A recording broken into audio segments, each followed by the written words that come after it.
Chapter 80. Fengjiu smiled, how could that be? It's not like you don't know Ling Hua's skills. Besides, don't forget that you have to defeat Guan Shirwan in front of the Guan family in a month's time. How can you not practice? She paused, then continued, besides, I heard that the scenery in Peach Blossom Temple is pretty good. I plan to stay there for a few days before coming back. Stay for a few days? He was stunned, but Peach Blossom Temple doesn't allow people to stay there overnight. Fengjiu smiled slyly, they don't allow people to stay there overnight, but, look at what this is. She took something out of her space and waved it in front of him. Guan Shilin took it and looked at it. He couldn't help but exclaim, a land deed? A land deed for Peach Blossom Temple. How did you get it? Someone came to the black market to see me last month. I didn't want to bother with it, but I accepted it when I saw that it was Peach Blossom Temple. So, this place will be ours from now on. She smiled and put away the land deed, since I have some free time now, I'll go take a look. First, I'll admire the peach blossoms, and second, I'll check out the place. If I think it's good, I'll use it as a place for the ghost doctor to stay. Guan Shilin's eyes lit up, Peach Blossom Temple has a lot of peach blossoms. The outer area is filled with all kinds of peach blossoms. Although it's called Peach Blossom Temple, it has nothing to do with a temple. I've seen it once from afar and saw that the pavilions inside were very elegant. I also heard that the peach blossoms in the inner area were transplanted from other places. They bloom all year round and are very beautiful. Hearing this, Fengjiu glanced at him and joked, brother, you know quite a lot. Guan Shilin scratched his head and smiled, I've only been there once with a few friends, so I know a little. Then, he saw that she was still smiling at him, so he waved his hand, you guys go ahead. I won't go with you. I'll go there next time. Well, it won't be too late for you and Ling Hua to go there after everything is done. She nodded and looked at Ling Hua, who was practicing Tai Chi behind her, and said, come here. After Ling Hua withdrew his hand, he exhaled softly and walked quickly to her side. Master. Ever since he woke up, his health improved day by day. In the past, he found it difficult to even walk a few steps. Now, he could even learn Tai Chi from his master. Although he also felt that this soft Tai Chi was useless, but his master said that it was good for his body, so he followed and practiced. Looking at the youth who had gained some weight after 2 months of care, Fengjiu smiled and said, I'll go to the Peach Blossom Temple with your sister. You stay here and take care of your body. Also, keep an eye on my brother and see if he's slacking off. Ling Hua glanced at Guan Shilin beside him and nodded seriously. Yes, I'll keep an eye on young master. Do I need him to keep an eye on me? It's already good enough that this kid can take care of himself. Guan Shilin muttered in a low voice. Fengjiu didn't mind and continued, also, you have to practice Tai Chi sooner or later. Okay. He replied again. At this time, Ling Shuang, who was dressed in tight black clothes, came in. Seeing that they were all in the courtyard, he came to Fengjiu's side and said, Master, the carriage is ready. Well, I'll go change my clothes and then leave. She said and walked towards her room. Ling Shuang looked at her younger brother, his gaze softening as he said in a gentle voice, I'll go out with master. You take care of yourself at home. Chapter 81.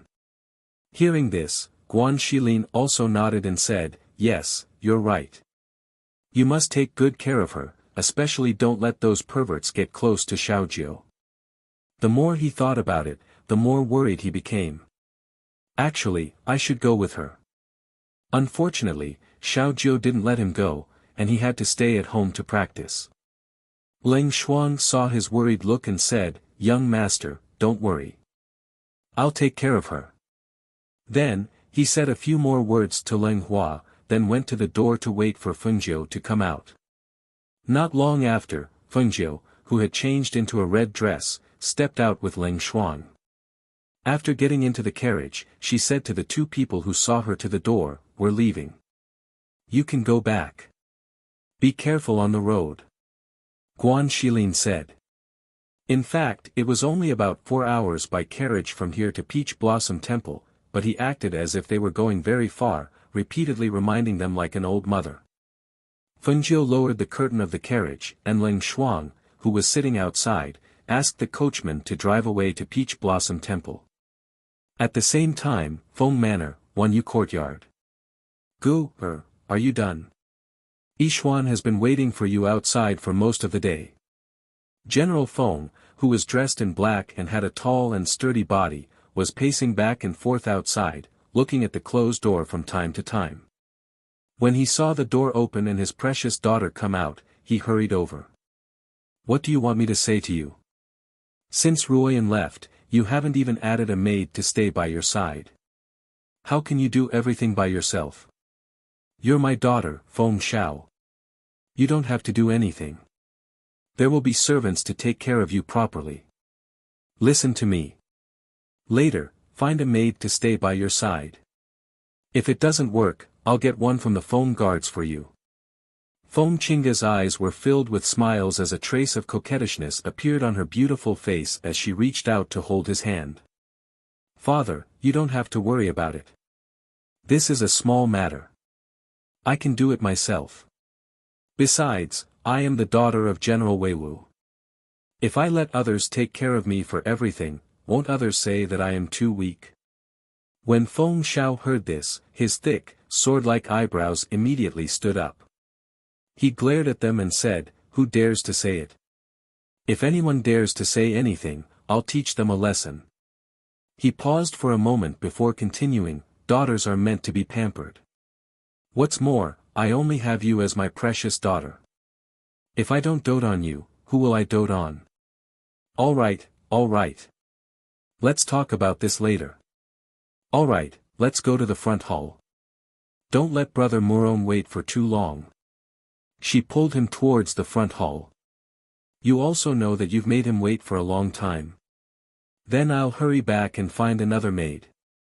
She can help you with some things and save you a lot of time." He warned her. Although his expression was rough and his face was dignified, his gaze was full of doting. "Yes, yes, yes. I'll listen to you. I'll look for one later. I'll definitely look for one." She repeatedly agreed. Feng Xiao nodded in satisfaction and smiled, "That's more like it." In the front hall, Murong Yixian was holding a teacup as he looked at the tea in his cup. He was a little distracted. During this period of time, he kept thinking about the red-clothed woman he met in Stone Forest Town. Not for anything else, but for that inexplicable sense of familiarity. He once suspected that Qingga had been swapped, but he found out that she knew everything that only the two of them knew.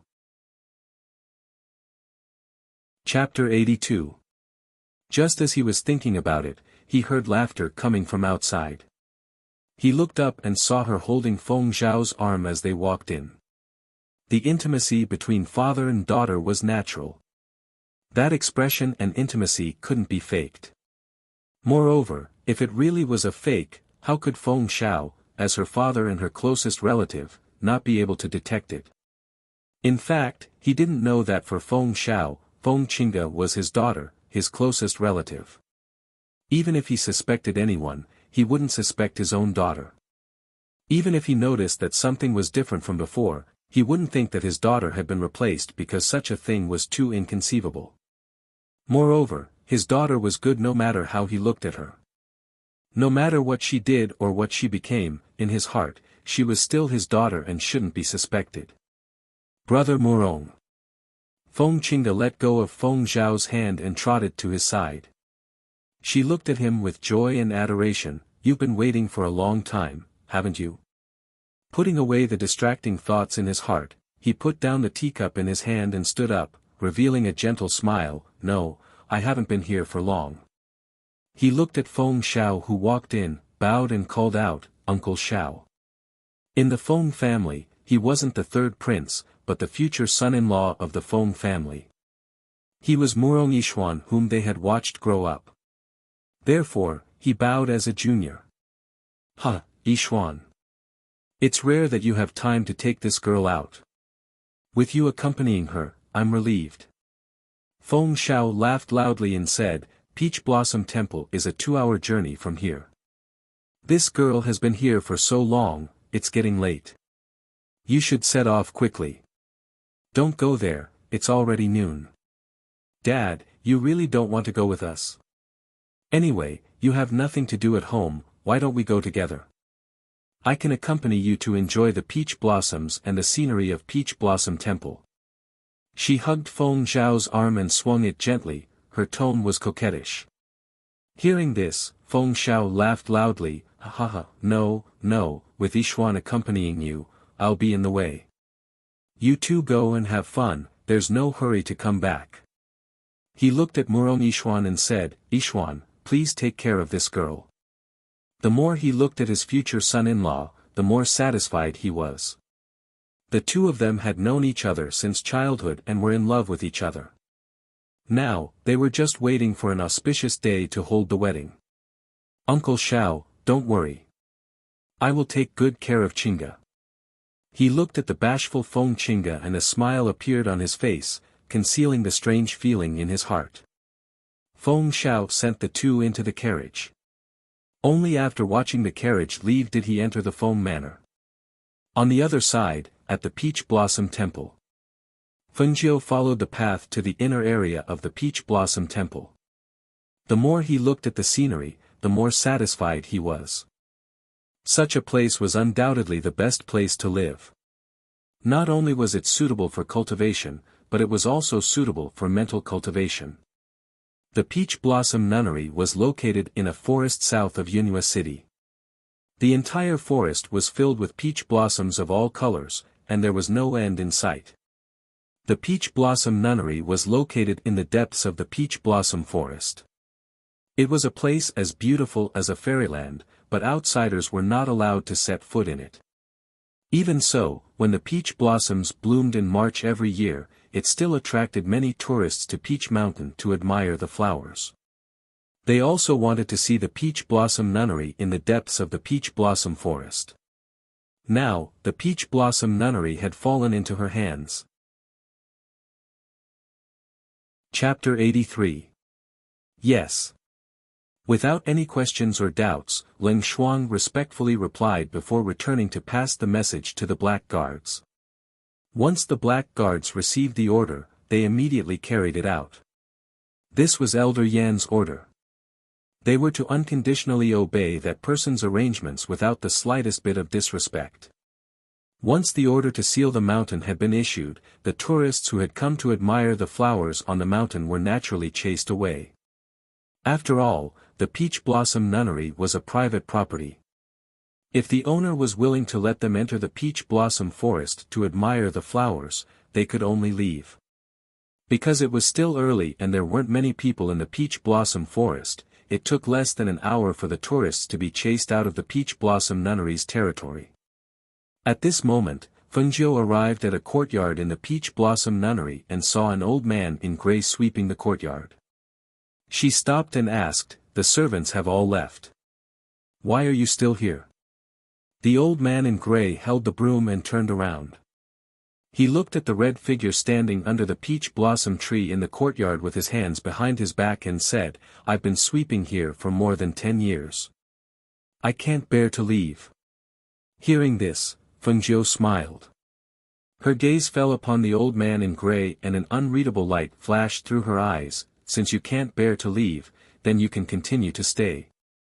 The old man in gray was startled.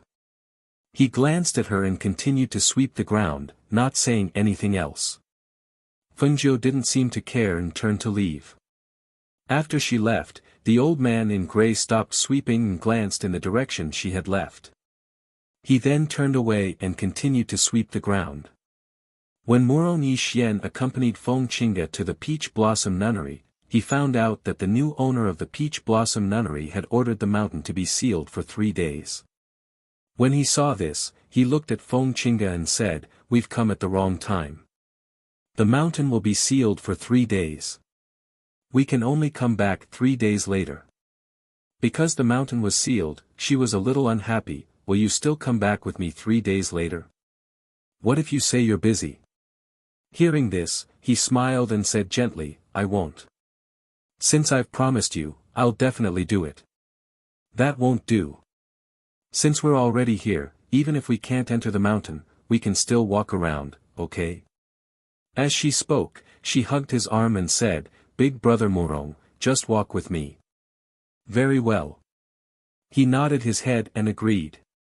Hearing this, Feng Qingge's face lit up with joy and she happily said, Brother Murong, you're the best. Murong Yixian smiled but didn't say much. He just walked slowly with her and looked at the mountain scenery.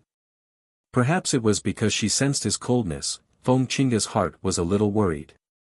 She suddenly stopped in her tracks and looked at the person beside her. She gently bit her lower lip and asked in an aggrieved tone, Big brother Murong, do you not like me anymore? Murong Yishuan was slightly surprised. Why do you say that? Recently, I feel that you seem to be indifferent to me. You don't seem to like being with me. She glanced at him and lowered her eyes. You weren't like this in the past. Do you not like me anymore? Silly girl, why would I? He smiled and rubbed her head. I'm just worried. Ah. She looked up at him in confusion. Chapter 84. Hearing this, Feng Qingge finally relaxed and a smile appeared on her face again. Since we're already here, don't think about anything else. The scenery of Peach Mountain is so beautiful, it's a good chance to relax. Yes. He replied with a smile and walked with her on the mountain path. 3 days was enough for Fengjiu to reorganize Peach Blossom Nunnery. First, she changed Peach Blossom Nunnery to Peach Blossom Cove and used what she had learned to set up arrays around Peach Blossom Cove to separate the inner and outer areas. This way, she wouldn't have to worry about people from the outside accidentally entering Peach Blossom Cove and disturbing her peace. The Peach Blossom Forest could be enjoyed by tourists. However, she set up a rule that people had to pay to enter the forest. There was no one else in Peach Blossom Cove. Other than Fengjiu and Ling Shuang, there was only the old man who was sweeping the ground. Peach Blossom Mountain was surrounded and only one entrance was left. The people guarding the entrance to collect money were the black guards from the black market. 3 days later, when many tourists came to Peach Blossom Mountain again, they were shocked to find out that they had to pay to enter the Peach Blossom Forest. You have to pay to enter the forest to enjoy the flowers. What kind of rule is this? That's right, we didn't have to pay before. Isn't such a big Peach Blossom Forest open to the public? Why do they have to pay? Some people glared angrily at the black guards who were guarding the entrance. They felt that it was unreasonable for them to take money and couldn't accept it at all. Some people expressed their understanding. After all, the Peach Blossom Forest was private property. It was reasonable for them to pay to enter other people's private property. If they put themselves in other people's shoes, they wouldn't allow people to enter and enjoy the scenery for no reason. The black guards wouldn't explain the reason so kindly. One of them glanced at the people who were complaining and said in a low voice, If you want to enter, pay up. If you don't want to spend money, then stay on the side. After being scolded, those people naturally wouldn't admit that they didn't want to spend money. Thus, they all took out their money with red faces and entered the Peach Blossom Forest angrily. Not far away, Feng Qingge held Murong Yixian's hand and looked at the scene in front of her. She said with some confusion, Has Peach Blossom Nunnery changed owners? Didn't they say that this place was private property and not for sale? Who has such great ability to buy this place? Murong Yixian's gaze fell on the words, Cove of Peach Blossom Cove. His eyes brightened and he couldn't help but praise, beautiful words. The Peach Blossom Cove of Peach Blossom Cove was the new owner of Peach Blossom Cove of Peach Blossom Cove, of course, the new owner of Peach Blossom Cove of Peach Blossom Cove's new owner. Furthermore, according to the news, the new owner of the Peach Blossom Cove was the mysterious ghost doctor who he had only heard of recently. Hearing his heartfelt praise, Feng Qingge followed his gaze and indeed saw the 3 words Peach Blossom Cove, written in bold and flamboyant calligraphy. Even though she wasn't very good at calligraphy, she couldn't help but admit that the 3 words were written very well. Let's go. TTS. S's He's to see. N. Feng Qingge responded and walked forward beside him. In the Peach Blossom Cove of Peach Blossom Cove, Feng Jiu was sitting under a peach blossom tree, brewing tea and admiring the flowers. Leng Shuang stood guard not far away. Chapter 85. Leng Shuang. Mistress. Leng Shuang walked over from behind. Go back and tell my brother that I'll go back when he goes back to the Guan family for the election. Tell him not to be distracted and focus on cultivating. Leng Hua can stay there to accompany him for now. We'll come back together when the time comes. Yes. She responded, but didn't take a step forward. She hesitated for a moment before asking, Mistress, if I go back, won't you have no one to protect you? Hearing this, Feng Jiu couldn't help but chuckle. She raised her eyebrows and looked at her with ridicule. Do you think your mistress is so weak that she can't stand up to the wind and needs someone to protect her? Without waiting for her reply, she waved her hand and said, Go. You don't need to worry here. In the past 3 days, she had entered the space to cultivate every night. Her strength had improved rapidly, but she had hidden her cultivation so that no one could detect it. After all, her identity as a ghost doctor and alchemist was already in the limelight. If people knew that her strength had improved by leaps and bounds, some people would feel threatened. Moreover, she had an ancient mythical beast in her space. Even if it was still in its infancy, it couldn't be underestimated. After Leng Shuang left, Feng Jiu lazily got up and walked out of the peach blossom house with light steps. She wasn't dressed as a man in red. Her loose hair was tied up with red silk. She wasn't wearing shoes, so her red dress couldn't cover her delicate snow-white feet. Step by step, she lightly stepped on the curved and smooth stone path, revealing her delicate toes with alluring red nail polish from under her red dress. Unknowingly, she had walked far away. She could faintly hear the melodious sound of a zither coming from outside. Hm. Her eyes turned and a trace of surprise flashed through her eyes. Then, she took out a red veil from her sleeve to cover her face. She tapped her toes and shuttled through the peach blossoms like a fairy. Soon, she was out of the maze array. The red figure leaped up and sat on a peach blossom branch that was in full bloom. Her snow-white and delicate feet dangled in the air, swaying leisurely. She appeared to be very leisurely. She lazily leaned against the peach tree branch behind her and reached out to pluck off a peach blossom to play with. Hearing the sound of the zither not far away, the corners of her lips under the veil couldn't help but curl up slightly. The melody of the goddess of Luo was quiet and elegant, like pearls falling on a jade plate, tinkling and crisp. It was also like a mountain stream, sometimes fast, sometimes slow, thin and long. She didn't think that such a famous zither song would exist in this magical world of cultivation. Su Ruoyan, I haven't even gone to look for you. Why do you keep coming to me? She murmured in a low voice. A faint light flashed through her half-squinted beautiful eyes, and a strange smile appeared in her eyes. Just as she was about to leap forward, she suddenly felt a gaze that she couldn't ignore fall on her. She tilted her head slightly and pushed aside the peach blossoms to look over. With this look, a smile couldn't help but appear in her eyes. As the radiance flowed, the smile spread out like a dazzling star, unknowingly mesmerizing. It's her. Murong Yi Xian stared at her in a daze.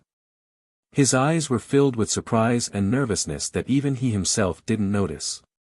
He looked at the red figure sitting like a fairy among the peach blossoms. He looked at her pair of snow-white delicate little feet swaying mischievously in the air.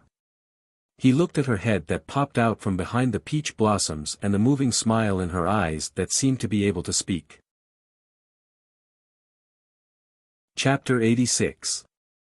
Big brother Murong. What are you doing here?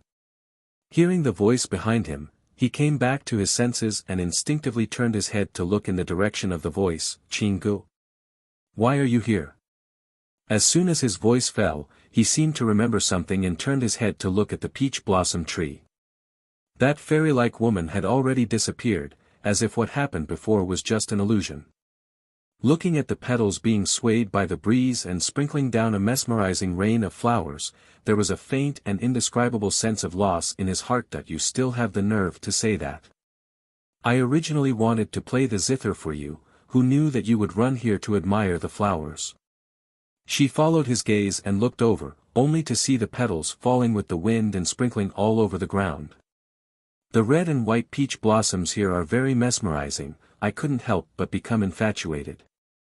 He said gently with a faint smile on his face, obviously a little absent-minded. Just as she was about to say that the peach blossoms around here were all the same, Feng Qingji's expression suddenly changed and she asked, Big brother Murong, do you smell any fragrance? Fragrance? The air is filled with the fragrance of peach blossoms. That's not right. She shook her head. There seems to be another kind of smell. As she spoke, she suddenly heard a buzzing sound.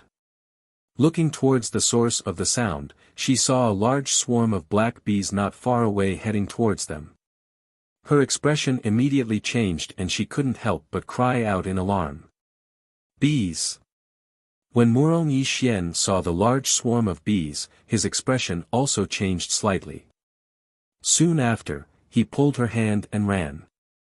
The swarm of thousands of bees wasn't something that they could chase away with just one or two pairs of hands.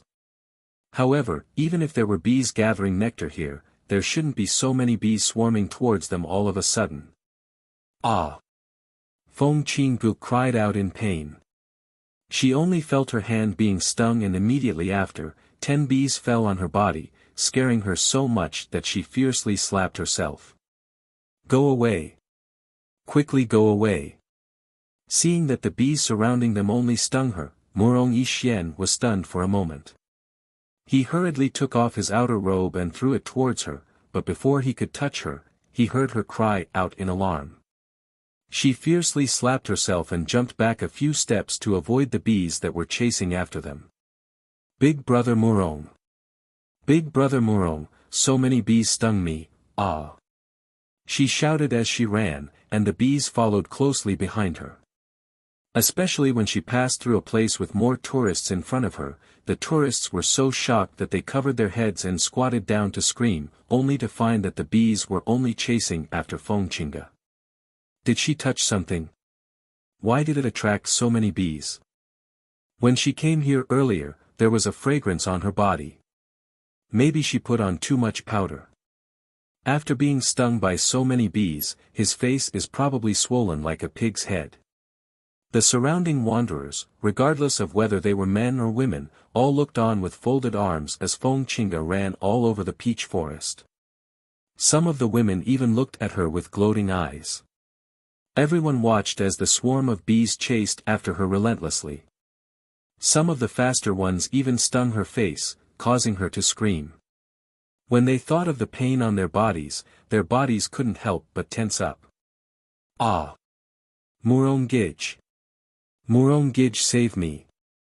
At this moment, Murong Yixian was also a little stunned by this sudden scene. For a moment, he was also at a loss of what to do. Chapter 87. Hiss. Everyone sucked in a breath and looked at the scene in disbelief. Murong Yixian came back to his senses and saw that the bees hovered above and buzzed for a while before finally leaving. He hurriedly came forward and pulled her out of the water, wrapping her in his jacket. Qingge, how are you? Murong Yixian was a little flustered. Seeing that her hands and face were swollen, he couldn't help but feel distressed and guilty. Before leaving, he promised Uncle Xiao that he would protect her, but now she was chased and stung by the bees and had nowhere to hide. She had jumped into the pool and was in a sorry state. Feng Qingge didn't say anything and only lowered her head, her body trembling slightly. Someone was targeting her. It was that fragrance. Who was it? Who was targeting her? Thinking about how she had been chased by the bees all over the peach forest and how she had jumped into the water to avoid them, she was so angry that her whole body trembled. Murong Yixian thought that she was shivering because she was drenched from head to toe, so he hurriedly picked her up and quickly headed in the direction of the carriage. Seeing Murong Yixian carrying Feng Qingge away, the surrounding tourists who were admiring the flowers began to whisper. No one noticed that on a peach tree not far away, a red figure was lying on the branches of a peach tree with a smile on her face. The next moment, her figure flashed like a flower fairy in the peach forest and instantly disappeared among the peach blossoms. Returning to the inner area, she took off her veil and happily hummed a little tune. Stepping on the pebbles under her feet, she lightly leaped. When she reached the inner area, she saw the old man sweeping the ground again. She stopped, glanced at him, and continued to step on the pebbles. When the red figure walked inside, the old man who was sweeping the ground raised his head and glanced at her. His eyes moved slightly but his expression didn't change as he continued to sweep the ground with his head lowered. Leng Xuan came back at noon as if he was worried about leaving her alone in the Peach Blossom Cove. Therefore, he rushed back almost as soon as he passed on the news. Fengjiu threw her a book of sword skills and told her to practice diligently. He moved some herbs and closed the door.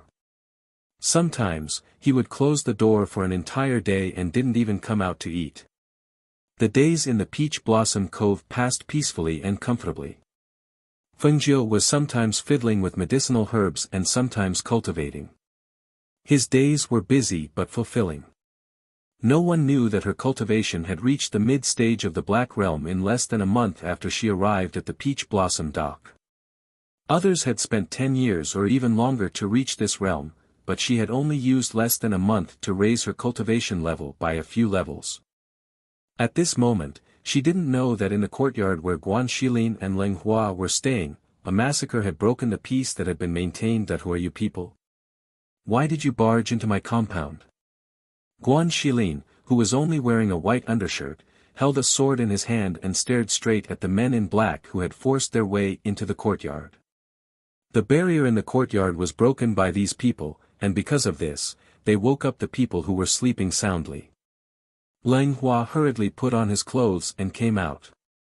When he saw the men in black outside with long swords in their hands, he was shocked. After all, he had never faced such a situation before. At this moment, seeing the men in black surrounding them and pointing their bloodthirsty long swords at them, he was naturally shocked. A figure in a black robe walked out from behind with his hands behind his back. He stared at Guan Xilin with his malicious eyes and sneered sinisterly. You killed members of the Su family. Do you think you can escape? Chapter 88. So it's the head of the Su family. Hearing the middle-aged man's words, Guan Xilin finally remembered who he was.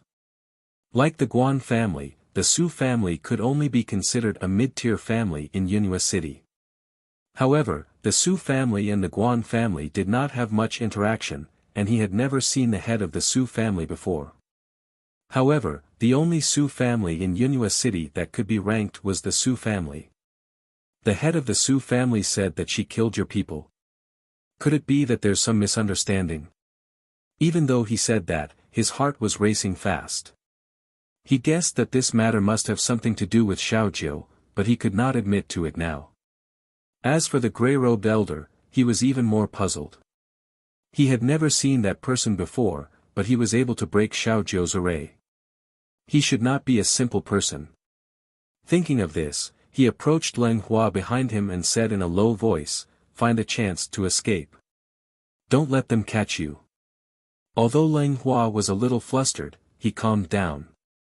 During this period of time, his body had already recuperated, and his physique had also improved. However, he had never cultivated before, so there was no way he could fight with these people. If he stayed behind, he was afraid that he would only distract the young master. It was better for him to escape and find a way to inform his master and sister. Thinking of this, he retreated slightly. Misunderstanding? Ha ha ha ha. What a misunderstanding. The Su family patriarch laughed out loud, but his laughter suddenly stopped.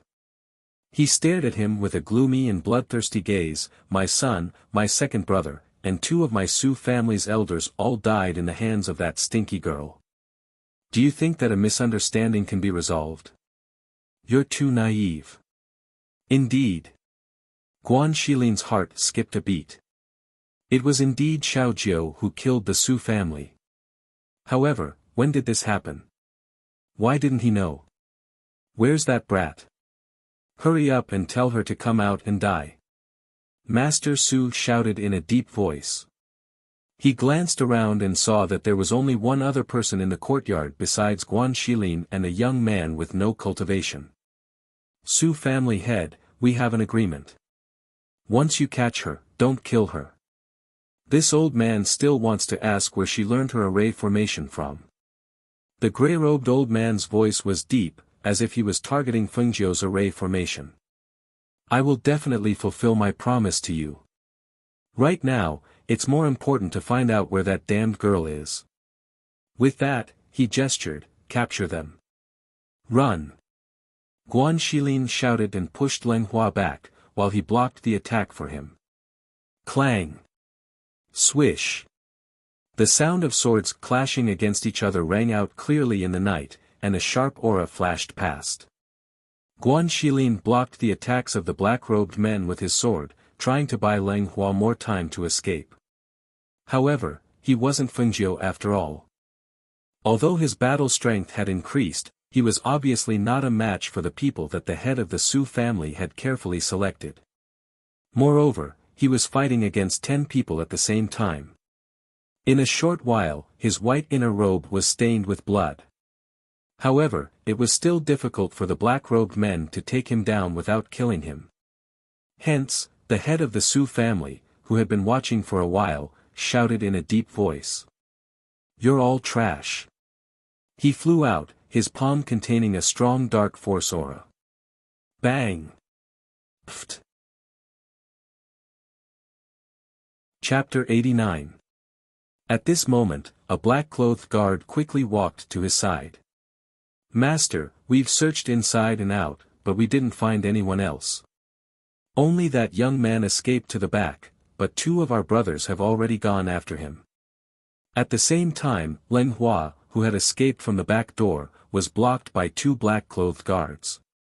When the 2 black-clothed guards saw that Leng Hua was just an ordinary person with no cultivation base, they didn't think much of him. You can't escape. Be a good boy and give yourself up. As he spoke, one of the black-clothed guards leaned forward and grabbed his wrist, intending to drag him back to the front. However, just as he was about to grab the young man's hand was grabbed instead. Caught off guard, he was pulled and pushed, crashing into another black-clothed guard. Hiss! What the hell are you doing? The other guard was hit on the head and couldn't help but curse angrily. He pushed the man away, and when he saw the young man taking the opportunity to escape, he was furious. He turned the sharp sword in his hand, and a sword aura flew out. You're courting death. Ah! Leng Hua cried out in pain and staggered. He felt a burning pain on his back, and a warm liquid flowed down his back, causing his face to turn pale. However, he didn't stop and continued to run forward. Suddenly, a black figure leaped up and easily overtook him to block his path. Run! Why aren't you running? If I can't even catch you, won't I become a joke when I return? The black-clothed guard sneered and attacked again with his sword, aiming to stab the young man's left leg. However, the young man who was still in front of him flashed and dodged his attack. Before he could even react, the young man's hand that was holding the sword was grabbed by the young man's hand and slashed towards his neck. Hiss! Ah! The black-clothed guard only had time to gasp in disbelief before he saw the sword in the young man's hand slash towards his neck. It was so fast that the other guard couldn't stop it in time. Bang! There was a heavy thud. The black-clothed guard fell to the ground, his eyes filled with unwillingness. Blood gushed out from the cut on his throat, quickly dyeing the ground red. Leng Hua seemed to be frightened by his own instinctive reaction. He had never cultivated before and had only learned Tai Chi from his master. During this period of time, he had been practicing Tai Chi in the morning and in the evening. The technique of Tai Chi was deeply ingrained in his bones. When danger came, he instinctively used Tai Chi to protect himself. He knew that if he didn't kill the other black-clothed man, he wouldn't be able to escape. Thus, he gave up on running away and turned to look at the black-clothed guard who had a stunned expression. He slowly squatted down and raised his hands slightly as he chanted the Tai Chi incantation in his heart. Following the direction of his head, he loosened his shoulders and restrained the chi under his ribs to support his body. What the hell?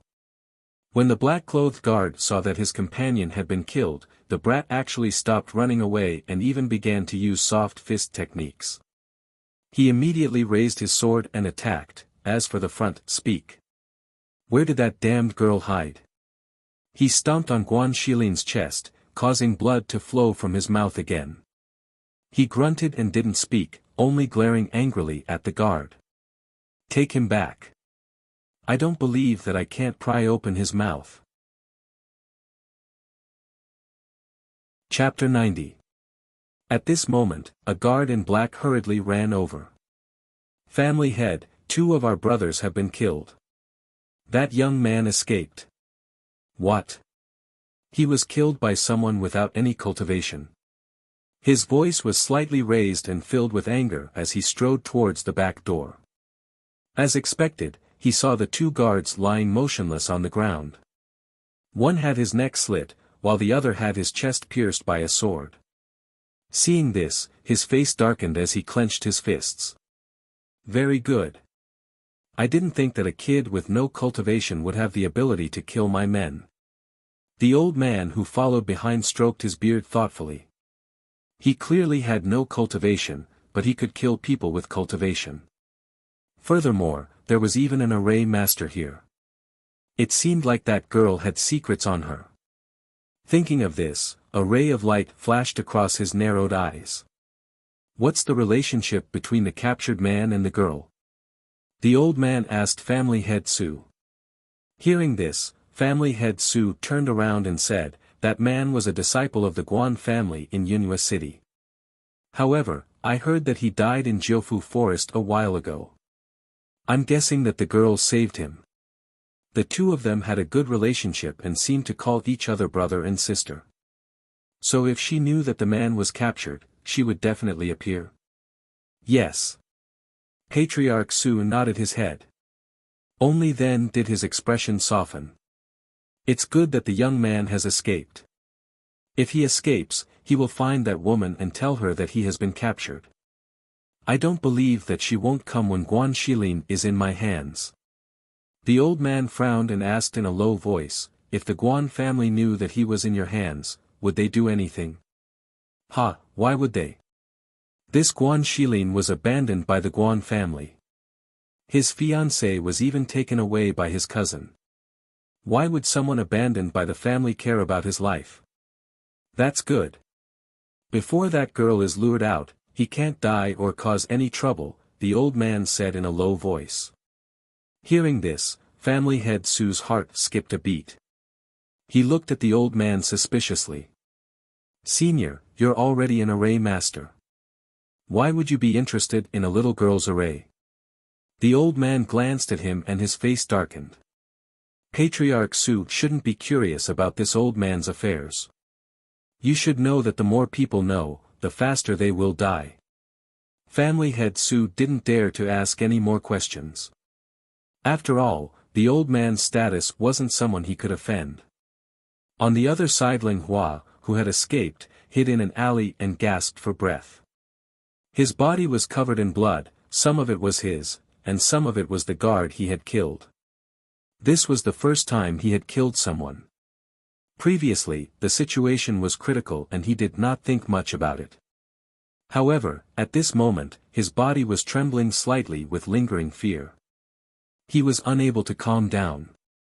After hiding in the alley for a while, he saw that there was no movement in the surroundings. Those people didn't chase after him. He gritted his teeth and supported himself against the wall to get to his feet. Taking advantage of the night, he went to Peach Blossom Cove. He knew that his master's other identity was the ghost doctor. He also had connections with the black market, but he couldn't go to the black market now. In the past, it was his sister who went to the black market. Not to mention that those people didn't know him. Even if he did go, he was afraid that things would get out of hand and his master's identity would be exposed. Chapter 91. Dawn was about to break, but the sky was still gray. The few black guards who were guarding the forest were chatting as they patrolled the mountain. When they came to the front, they saw a figure stumbling towards them. They looked at each other and quickly stepped forward and shouted. "Who is it?" Leng Hua forced his heavy body to walk forward step by step. His body swayed slightly as he fell and got up again. The wound on his back seemed to have coagulated. He could no longer feel it. His feet were very heavy, and every step was very strenuous. His vision gradually blurred. When he saw the person patrolling the night, his feet swayed and he fell again. He stretched out his hand and opened his dry throat. Take me to see Ling Shuang. She is my sister." His voice was very weak, but the black guards still heard him clearly. Ling Shuang's little brother.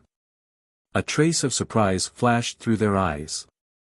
One of them went forward to check the wound, and the other quickly rushed inside. Whether it was true or not, they had to inform Ling Shuang first. "Who did you say it was?" "My little brother." Ling Shuang, who heard the ring of the array, came out to check. When he heard the black guard captain's words, his heart jumped. Where is he now? Where is he? Take me to see him. Ah Hua should be in the courtyard with the young master. Why would he be here? Could it be that something had happened? When Ling Shuang hurried over and saw Ling Hua covered in blood, his face changed greatly. His light blue clothes were stained with blood. His heart trembled. "Ah Hua!" She called out in a trembling voice. She wanted to go forward and support him, but she didn't know how to do it. She could only shout, "Quick! Take him in!" The black guard captain and the other black guard who were supporting Ling Hua followed behind Ling Shuang. When they arrived at the peach array, the two thought that maybe this time, they could go in and take a look. Unexpectedly, Ling Shuang stopped in front of them. "Give him to me." She stepped forward and carefully supported Ling Hua from the hands of the two black guards. She took Ling Hua and walked step by step into the peach array. Soon, the two figures disappeared into the peach array. What's the mystery behind it? We've been guarding here for almost a month, but we haven't even been able to go inside. Thinking about it, I really can't accept it. The black guard muttered softly. He was very curious about that place, especially about the person who lived there. The leader of the black guards looked inside thoughtfully. He then looked at the black guard and said in a deep voice, "You have been a black guard for a long time. You should know our rules. Don't ask about things you shouldn't know and don't be curious. Otherwise, it won't do you any good." "Yes." After being reprimanded by the captain, the black guard hurriedly responded and lowered his head. As for inside, Ling Shuang brought the unconscious Ling Hua to his room. He first checked his wounds and bandaged them. Then, he quickly went to Fengjiu's room and knocked on the door. "Master, master." Her voice was a little anxious and panicky. Fengjiu, who was sleeping soundly in the room, opened his eyes when he heard the sound. He put on a coat and opened the door. "What's wrong?" Her voice was still sleepy, but her eyes were no longer sleepy. She knew that if it wasn't something urgent, Ling Shuang wouldn't knock on the door before dawn. "Master, Ah Hua is here. His body is covered in blood and he's unconscious. I'm afraid something happened to the young master." Chapter 92. Leng Shuang placed him in his room.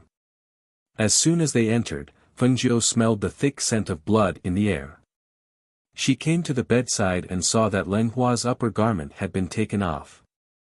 He was half lying on his stomach, his pale face slightly turned to the side. Seeing the long sword mark on his back, Fengjiu's eyes darkened. She reached out to check his pulse. Leng Shuang, who was next to her, couldn't hide the worry in his eyes. He said, Hua's back injury is more serious. The wounds on the front of his body are only scratches. When I helped him in, the blood on his wounds had already coagulated. I couldn't wake him up no matter what. After Fengjiu checked his pulse, her eyes fell on his feet. She saw that his boots hadn't been taken off, but his toes were bleeding and had a few small holes. Her hand reached into her sleeve and 2 fingers took out a brown pill and stuffed it into Leng Hua's mouth.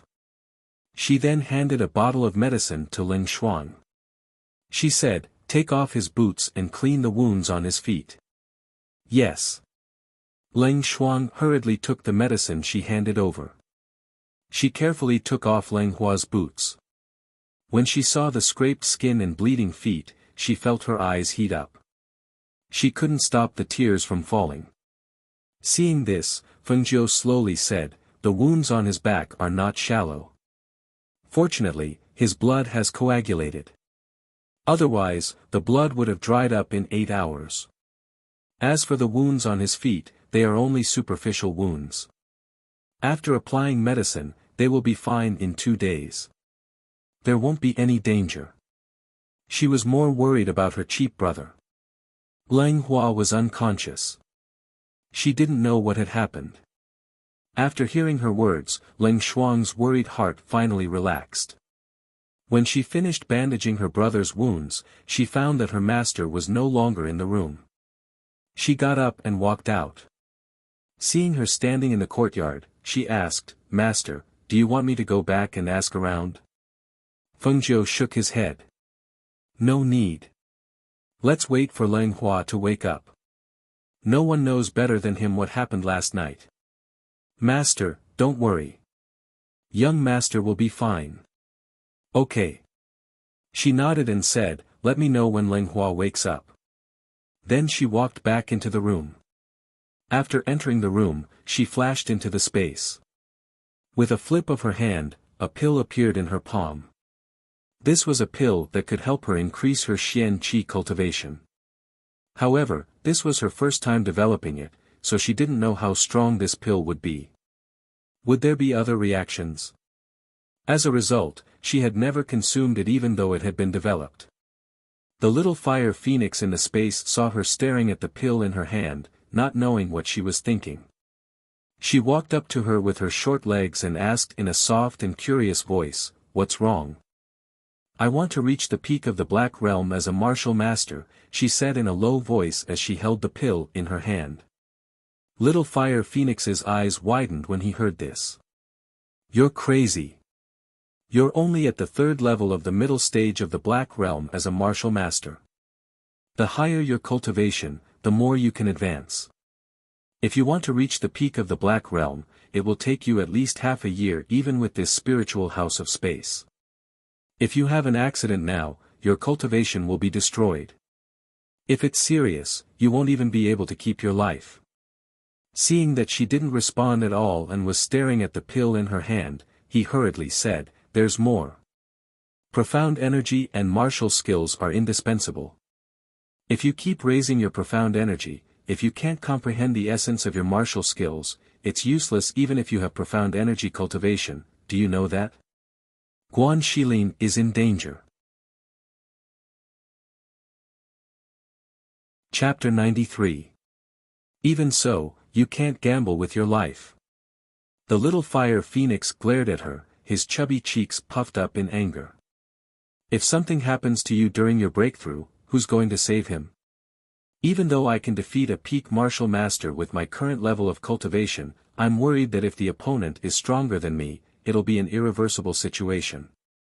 She paused for a moment, deep in thought. "Furthermore, I've set up a formation in the courtyard. Only a formation master can break it.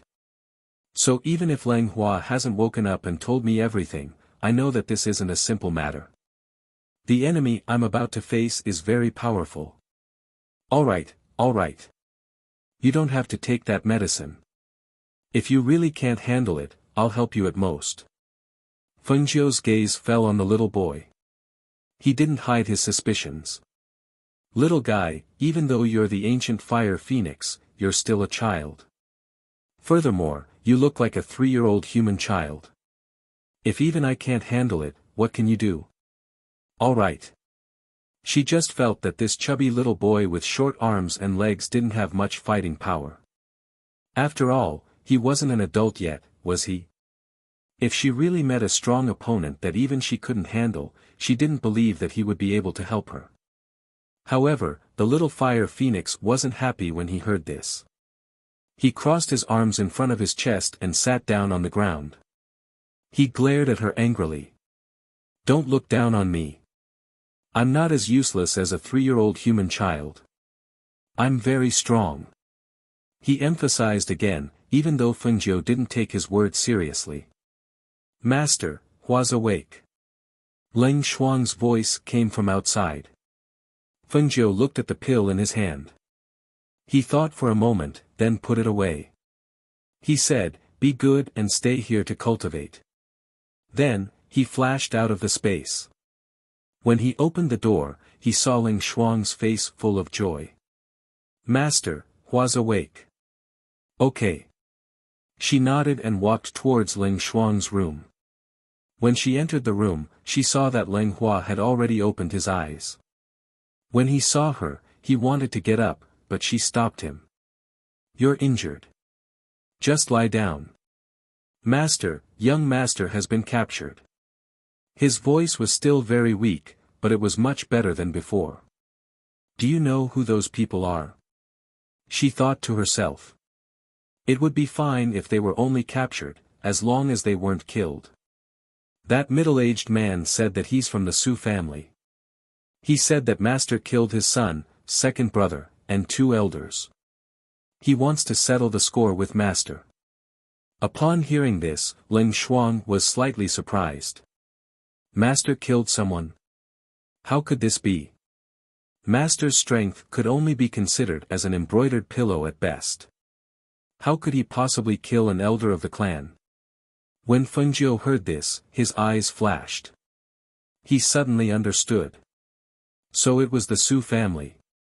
The Su family's second master and the others were all killed by her, so how did they know that she was the one who killed them? Could it be that they found her portrait on the black market and guessed it? Did they bring someone who knows how to set up arrays? How did you manage to escape from there? Tell me everything in detail. The Su family head brought a grey-robed elder over. He was the one who broke the array. As for me. Chapter 94. At that time, I reacted instinctively. If master had not taught me the Tai Chi fist, I would have died under their swords. Thinking of this, he felt a sense of lingering fear. After all, in the past, he had always been protected by his sister. His body was weak and he was bedridden all year round. He would never have dared to imagine what would have happened that night. However, after that night, a strong idea formed in his heart. I want to cultivate too. Even if I can't compare to his sister, I want to cultivate. This way, he won't have to be protected by anyone. Furthermore, if anything happens, he can protect them. After hearing his words, Ling Shuang couldn't help but look at her master. Her heart was filled with disbelief. Her master's Tai Chi fist could actually defeat the enemy. She had always thought that her master's Tai Chi fist was just a warm-up exercise. She never thought that it would be her Tai Chi fist that saved Ah Hua's life.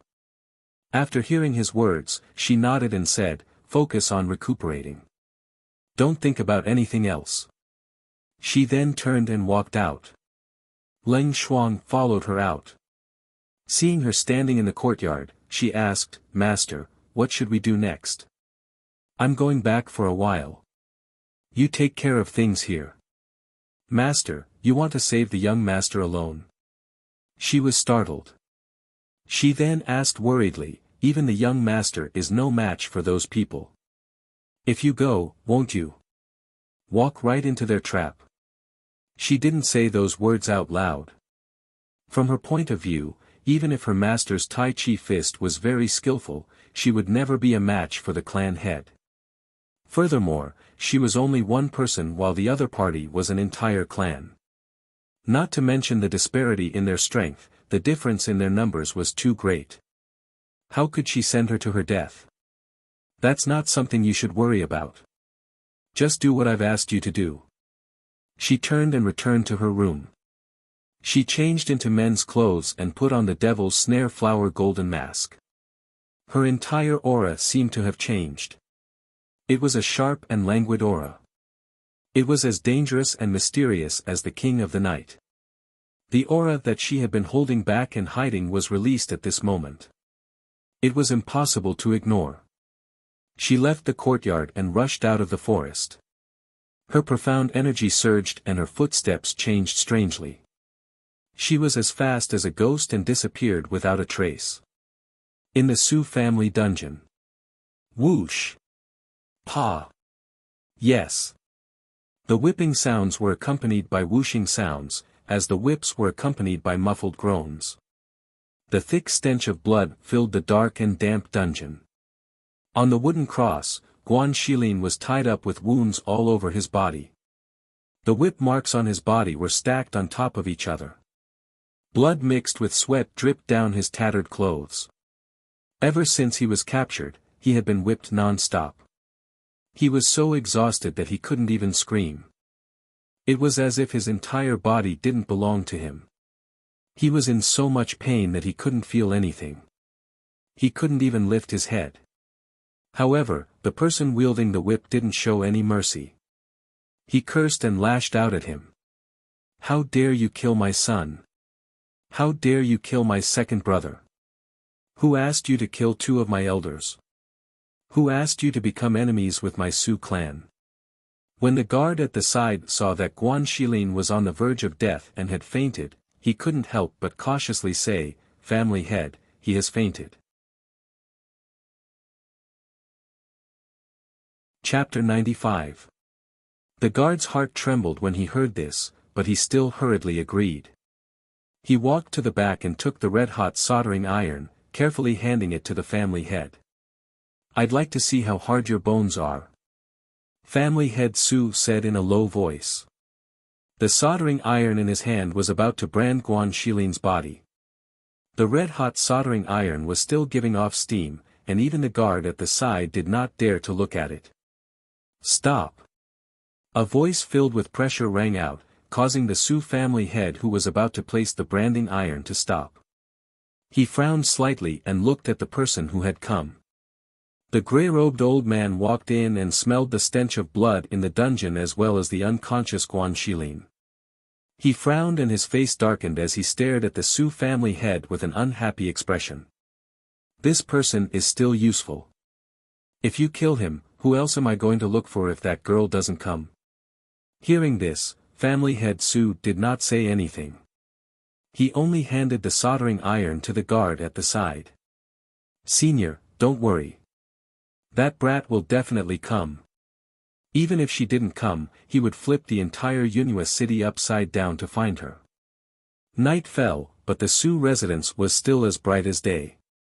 There were teams of guards patrolling inside and outside, setting up an inescapable net just to catch the prey that might come tonight. Fengjiu, who had been hiding in the dark and observing for an entire day, suddenly saw a familiar black figure.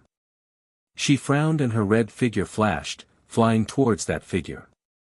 Leng Shuang was about to jump onto the wall of the Su residence when suddenly, a hand clasped her shoulder and the other covered her mouth, pulling her into a dark corner. She was about to fight back when she heard a familiar voice in a low voice. "It's me." As she spoke, Fengjiu released her hand. She frowned and looked at her. "Didn't I ask you to look after the Peach Blossom Cove? Why are you here?" "Master?" Leng Shuang's eyes lit up. "I was worried about you, so I followed you. She was still a little worried about saving someone herself, so after instructing Ah Hua to take care of herself, she followed along. Nonsense. Her voice was low. If I hadn't stopped you, you would have ruined my plans tonight. Leng Shuang lowered his head and said, I'm sorry, master. Let's go back now. Hearing this, she suddenly raised her head and stubbornly shook it. I'm not going back. I want to help master save young master. If you go in, you might just die. She looked at her firmly. Leng Shuang's life is master's. Even if I die, Leng Shuang will not let master take the risk alone. Hearing this, Feng Jiu looked at her deeply. After a long time, he looked away. Since you're not afraid of death, then follow me. Yes. She was overjoyed and her eyes lit up. Feng Jiu took her and quietly leaped onto the wall behind the door. Hiding in the dark, she could see at a glance that the outer circle of the Su residence had been set up with an array formation. If she wanted to enter, she had to go through that array formation. There's a formation inside. Follow me closely and don't make a single mistake. With that, he jumped down and led Leng Shuang into the formation. Inside the Su residence, in a courtyard. Master Su sipped his tea and asked worriedly, Senior, can that formation really trap people? Could it be that we don't even know she's here? It can't be. Chapter 96. However, at this time, the two of them didn't know that the person they were talking about had already walked out of the array unscathed. As soon as they walked out of the array, they encountered a night patrol. Before Leng Shuang could dodge, Feng Jiu pulled him to the other side. Their figures flashed by as fast as lightning, so the night patrol didn't notice them at all. After standing still, Leng Shuang was slightly stunned. He looked at his master with disbelief in his eyes.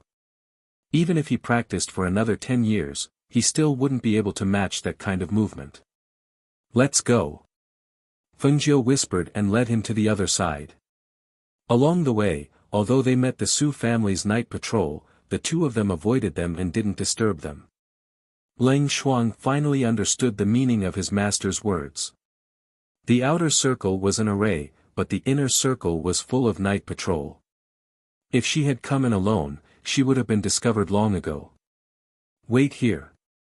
After Feng Jiu said this, he quietly rushed out and grabbed the last night patrol guard, covering his mouth, and pulled him into a dark corner. After the night patrol guard was far away, Feng Jiu asked in a low voice, Where is Guan Shilin? The guard's eyes widened in horror, and there was a pleading look in his eyes. He pointed in a direction and kicked his feet, trying to escape. Seeing this, Feng Jiu's gaze turned cold. She broke his neck with one hand, dragged him to a dark corner, and threw him there. The two of them left again and searched in that direction. They avoided the night patrol guards when they met them. Feng Jiu didn't stop until they came to a rockery inside. Leng Shuang looked at her questioningly, not understanding why she suddenly stopped. Feng Jiu's eyes swept over everything in front of her. She saw 4 guards guarding a rockery in the distance. In addition, there were many people hiding in the dark. She was deep in thought. She knew that she couldn't get rid of the people in the open and in the dark in an instant, so she could only use medicine. With a flip of her hand, she took out a medicine bottle from her space. She quietly snuck to the windy area and sprinkled the medicine in her hand with the help of the night wind. Then, she waited quietly.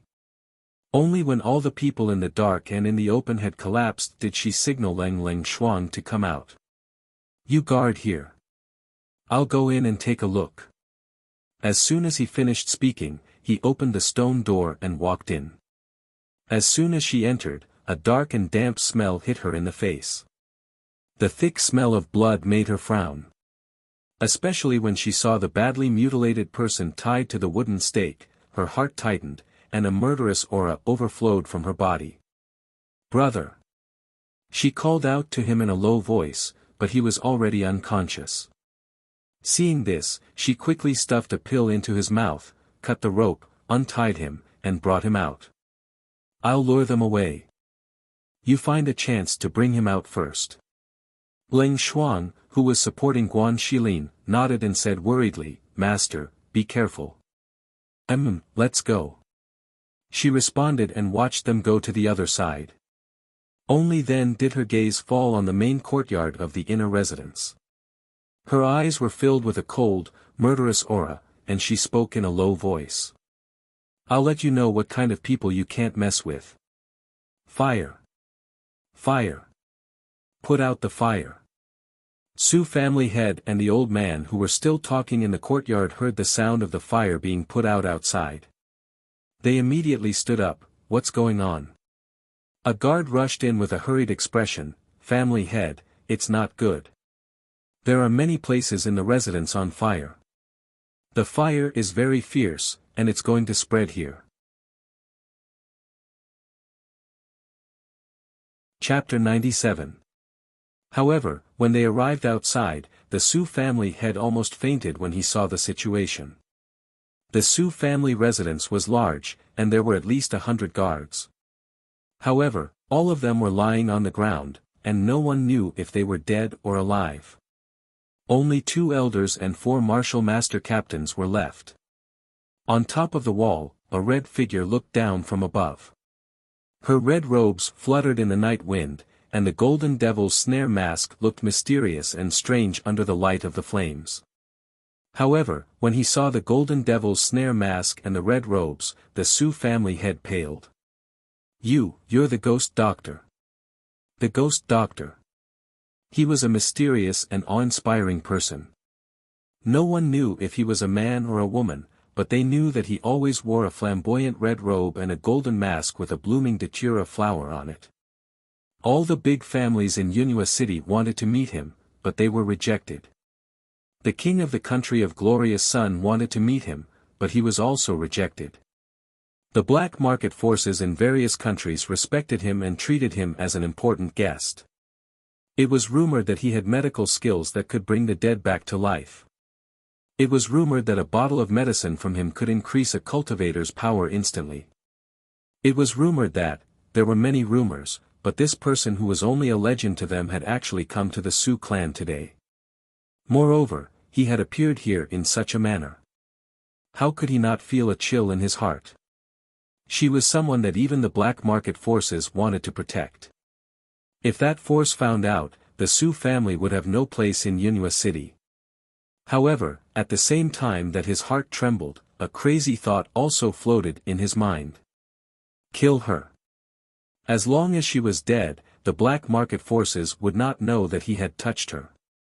As long as she was dead, the Su family would not have to worry about the black market forces taking revenge on them. Kill her. Kill her. He suddenly came back to his senses and shouted loudly. His finger pointed at the red figure standing high up in the sky, and his voice was sinister and filled with madness and viciousness. You must not let her leave this place alive. The gray-robed elder frowned and glanced at the Su family head. When his gaze landed on the red figure, his eyes were filled with excitement and anticipation. No. I want her alive. The 2 elders quickly came to the patriarch's side. Their robes were slightly burned by the fire. Because they had escaped from the fire, their hair was messy, and their faces were stained. At this moment, they looked somewhat miserable. Master, there's a bewitching pill in the fire. Everyone below the level of a martial master has been drugged. Kill her. The head of the Su clan spoke word by word in a gloomy voice. He ordered the 4 martial masters to kill the red figure together. At the same time, he swept his gaze towards the gray-robed old man beside him and questioned him angrily. Didn't you say that she can't walk out of your formation? Didn't you say that you would know once she came in? She set fire to my Su residence's 100-year-old foundation. Today, if I don't make her head fall to the ground and spill her blood over the Su residence, I swear I won't rest. Pooh! As soon as he finished speaking, he suddenly coughed up a mouthful of blood and was sent flying by the palm strike. He crashed heavily into the corner of the wall and fell into the flames. Before he could even cry out, he heard a loud boom and the entire wall collapsed, burying the patriarch of the Su family. Chapter 98. The two elders cried out in alarm. The four captains of the martial masters were also shocked. They looked at the old man in gray who had suddenly attacked. The old man narrowed his eyes. His whole body was overflowing with a bloodthirsty aura. His disdainful and cold voice slowly came out of his mouth. "Who do you think you are? How dare you question me?" His malicious gaze swept over the two elders beside him. Their hearts trembled and they involuntarily took 2 steps back. One palm killed the family leader who was at the peak of the martial master level. With just one palm, their patriarch didn't even have the chance to stand up and died in his hands. In the raging fire, under the pile of rocks, the family leader of the Su family, who had been established for hundreds of years, died in such a sullen and unexpected way. Fengjiu, who was standing on the high ground, raised his eyebrows under his mask. A trace of surprise flashed through his eyes. Weren't these two in cahoots? They actually killed the family leader of the Su family. Killed with one palm, her gaze fell on the old man in gray. She saw a visible dark force aura condensing in his palm. A great martial master.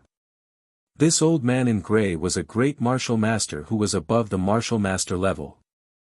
Well, to be able to kill a peak martial master with one palm, his strength was naturally much higher than the family leader of the Su family.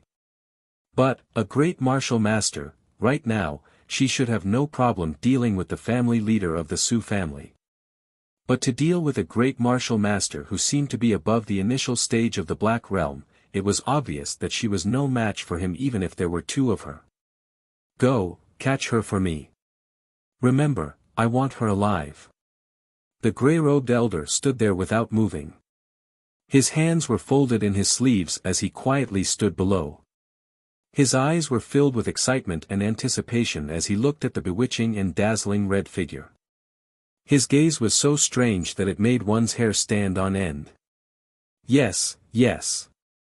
Whether it was the 2 elders or the 4 captains of the martial masters, even if they saw the family leader killed, they would not dare to avenge him.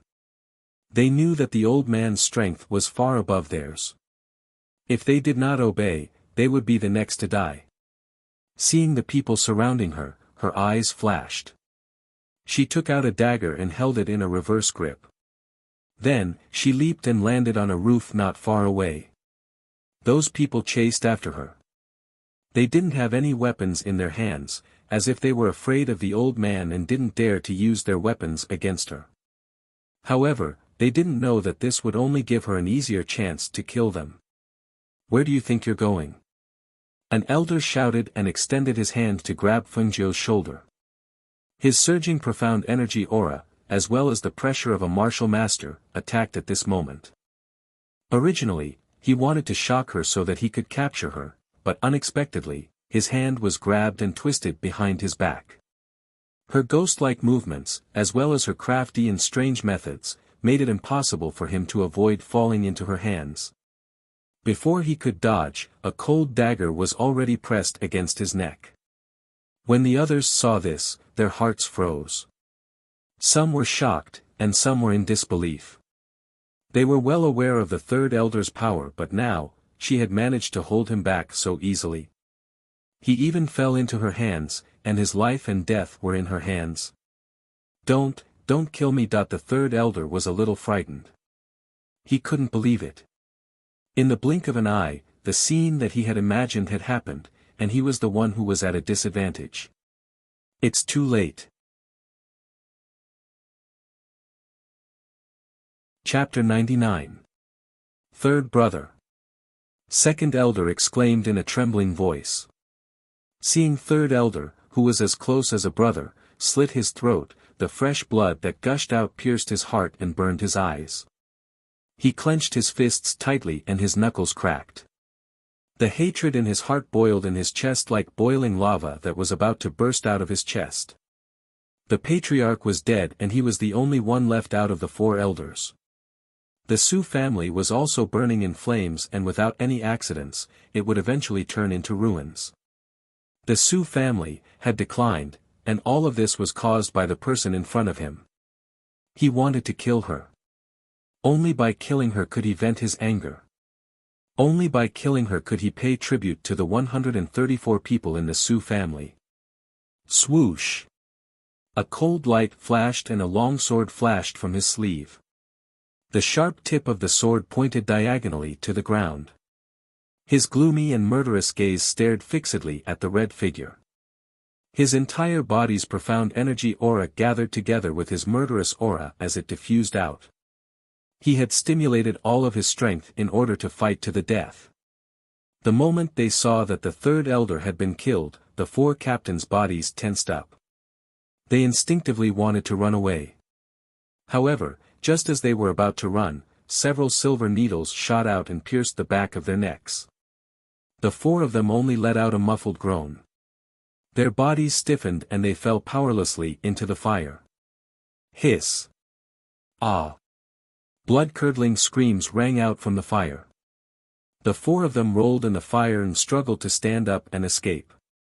However, in the end, they were still mercilessly swallowed by the fire. This old man swears in the name of the Su family's elders. Even if I die, I will drag you down with me. The 2nd elder's gloomy and ghastly voice sounded out. Profound energy surged as the tip of his sword shot out a shocking sword aura.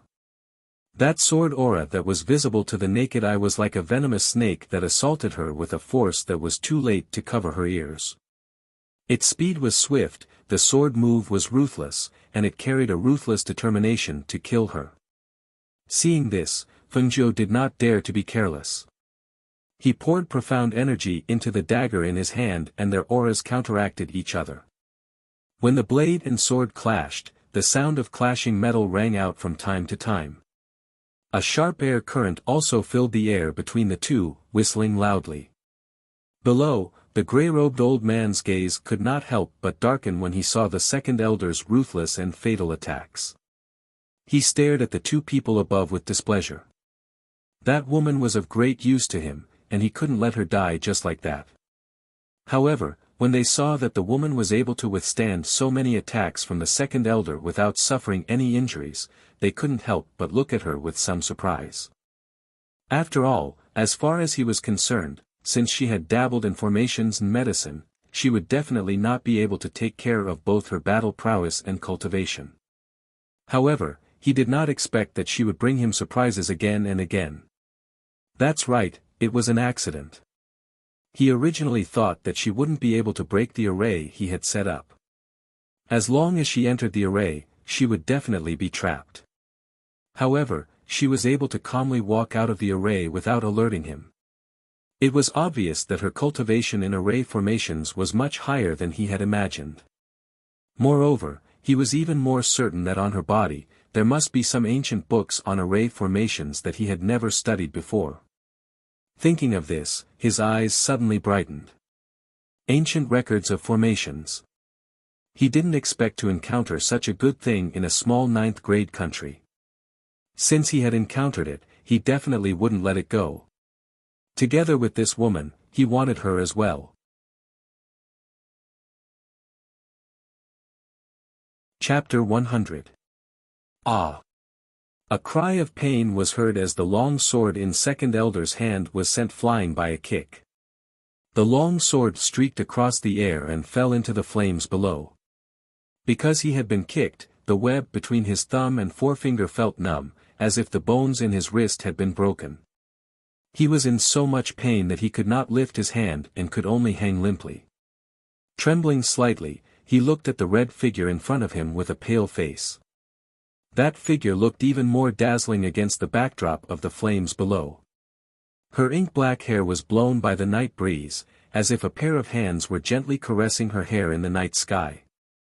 A bewitching datura flower bloomed on her golden mask, making her look even more mysterious and strange. Her body was filled with a bloodthirsty and austere aura. It was very strong, so strong that it made him tremble with fear. That's right, if the other party was an ordinary person, the few elders would not have fallen into her hands one by one. Even the master had lost the entire Su family because of her. Thinking of this, he gritted his teeth and sent the profound energy in his body into his dantian. In an instant, his entire body was like a balloon that had been filled with air as it rapidly swelled up. Even the robes on his body were torn apart by the swelling, revealing his originally emaciated body. However, at this moment, that emaciated body was rapidly swelling up. The explosion of the airflow caused all the veins under his skin to float up. They were clearly visible and looked as if they were about to explode at any time. I've said it before, even if I die, I'll drag you down with me. Second elder shouted crazily. His head of grayish-white hair fluttered chaotically in the airflow around his body. He spread his arms wide and madly rushed towards Fengjiu in front of him. That speed was twice as fast as when he had exchanged blows with Fengjiu previously. When the grey-robed elder below saw that second elder was about to self-destruct to take the woman down with him, his expression changed greatly. He shouted in a flustered and exasperated manner, "Damn it! I said I want her alive. Alive!" Stomping his feet on the ground, the grey figure instantly shot up. His speed was actually several times faster than the second elder who was about to explode and die from the explosion of his profound energy. Fengjiu had been on guard against the second elder ever since he revealed a crazed expression, so when she saw him detonate his profound energy with the intention of perishing together with her, she was shocked. She never thought that the second elder would actually go to such an extent for the sake of the Su family. Immediately, she quickly retreated, step by step, trying to escape as quickly as possible. After all, the self-destruction of a peak martial master was no joke. She didn't want to accidentally lose her life. However, just as she was retreating, a grey figure shot towards her like a ghost. She could not even see his figure clearly. All she saw was the grey-robed figure kicking the second elder who was charging towards her into the sky. Ah! I can't accept this. Bang! Boom! The second elder's resentful voice reverberated in the night sky. Before his voice even landed, there was a loud explosion. The second elder's body exploded in mid-air with a loud bang. The soaring flames and the loud explosion broke the silence of the night. Almost everyone in Yunhua City was awakened in that instant. Chapter 101. Don't be afraid, I'll treat you well. When Fengjiu heard these words coming from the grey-robed old man's mouth, she only felt a wave of disgust as goosebumps appeared all over her body. Even the corners of her mouth couldn't help but twitch. Especially when this old man was actually using a pair of excited and strange eyes to stare at her. That kind of disgust could be imagined. She cast a glance at him and rubbed the goosebumps on her arms with both hands as she bluntly said, "Old thing, when you're talking, why don't you take a mirror and look at your old face that's like a shriveled orange? You're already a person with one foot in the coffin, yet you're still so shameless." Those mocking words caused the grey-robed old man's gaze to darken. Even the smile on his face disappeared as he stared at her with a malicious aura emitting from his entire body. "This old man took you in as a cultivation vessel because I think highly of you." Cultivation vessel? Fengjiu let out a strange cry as she impolitely sized him up from bottom to top. She then ridiculed, "I couldn't tell that an old thing like you was also a pervert. But you're already so old, can you still use that plaything? Impudent." He flew into a rage out of humiliation as his chest heaved up and down due to his anger. His eyes widened as he glared at her. In the next moment, the grey-robed figure swept out as fast as lightning as his withered hand turned into a claw and grabbed towards Fengjiu. Fengjiu's expression instantly changed as a fierce aura shot out. She didn't avoid it but met it head-on. Her half-narrowed eyes carried a ruthless and bloodthirsty aura as her strange footwork moved her figure. The dagger in her hand turned as she stabbed towards the grey-robed old man with profound energy. Insignificant skill. The gray-robed old man sneered. With a flip of his hand, he easily dodged Fengjiu's attack. When he blocked her dagger with one hand, he used the other hand to grab her. Fengjiu's hand was clasped by the gray-robed old man, so she immediately borrowed the strength of the force and jumped down. As she escaped from the old man's tightly clasped fingers, she raised her leg to block the attack. Only the sound of her leg carrying the aura of profound energy sweeping through the air could be heard. The old man's calf was kicked when he wasn't paying attention. His knee bent, and when he squatted down, he quickly jumped back and retreated away from Fengjiu's side. Fengjiu didn't stop and attacked again. She knew that the explosion of the second elder's body in the air had already alerted the various forces in Yunhua City. Those people would definitely rush over here. And now, she had to deal with this old man before those people arrived. Hiss. As soon as the old man regained his balance, he saw a cold dagger coming at his neck. He was so shocked that he leaned back and raised his leg to kick. Unexpectedly, the woman suddenly retreated. The dagger that was originally aimed at his neck turned and stabbed into the calf that he kicked. The force of the ruthless stab and the force of the kick almost collided with each other, piercing through his leg. He could only hear the sound of the sharp blade piercing through his flesh. The pain in his spine caused all the strength in his body to burst out. Ah! A strong Wuzong aura suddenly shot out from his body. The vigorous profound energy that surged out violently sent Fengjiu flying. Pfft! Fengjiu, who was thrown a few meters away, felt a sharp pain in her chest. She spat out a mouthful of blood from her heart. Her heart meridian was damaged, causing her entire aura to become weak. Seeing the old man pull out the dagger and throw it into the flames and walk towards her step by step, she narrowed her eyes. She endured the pain in her heart and stood up, facing the wind. She raised her hand and formed a complicated and ancient seal with the blood at the corner of her mouth. At this moment, her cold voice seemed to come from ancient times, melodious and mysterious. With my blood, I break your shackles. Chapter 102. As her voice fell, a ray of light shot out from her hands. It was like a blood-red light that shot up into the sky in an instant. It was also like a dazzling scarlet flame that soared up and lit up the entire night sky. Hiss! A phoenix cry that seemed to have come from ancient times rang out in the night sky. The powerful aura in the voice formed a visible airflow that suddenly spread outwards. The strong aura and airflow caused the entire Yunhua city's ground to tremble slightly. It was as if an earth dragon had turned over, causing everyone to be terrified. When the people who were rushing towards the flames heard the deafening phoenix cry, they all stopped in their tracks in shock. They looked in disbelief at the scarlet figure that soared into the sky and lit up the entire night sky with raging flames.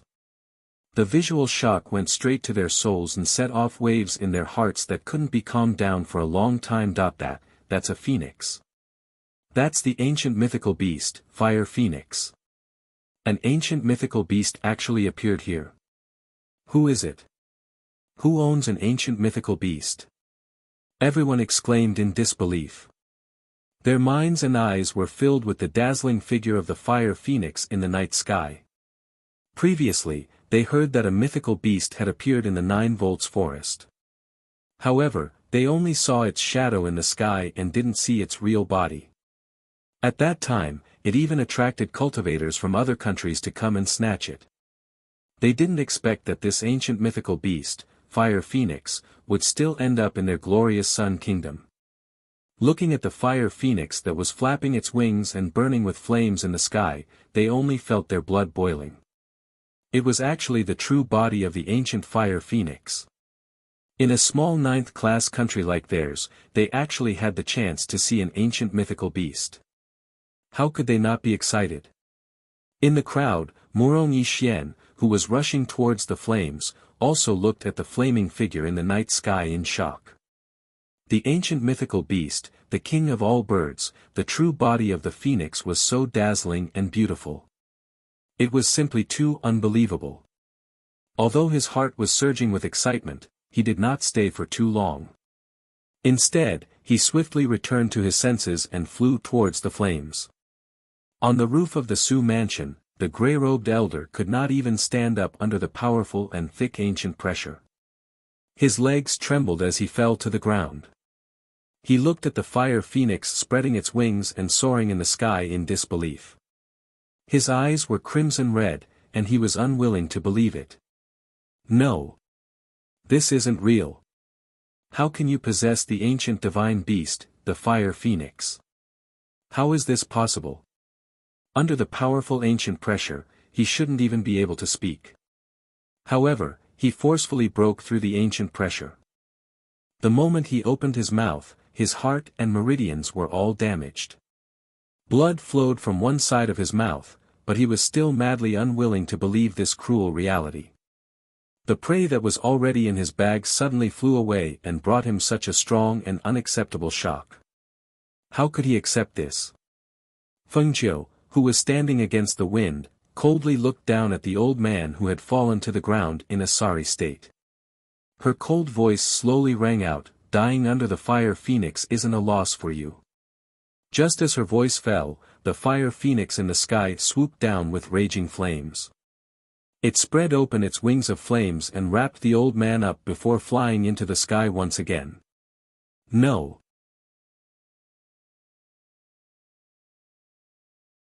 Chapter 103. When Murong Yi Xian leaped over the rooftops and arrived at a rooftop not far from the Su family, he saw the shocking scene.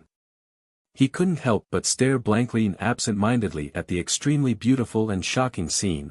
On the rooftop of the Su family, the red figure stood against the wind. The dazzling red robes seemed so unbridled and demonic in the flames. The fluttering black hair, the raging flames, and the huge fire phoenix hovering above his head.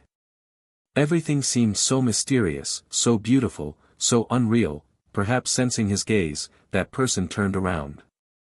The golden devil's snare flower mask was clearly reflected in his eyes under the illumination of the flames. He couldn't help but have the urge to take off his mask and see his true appearance.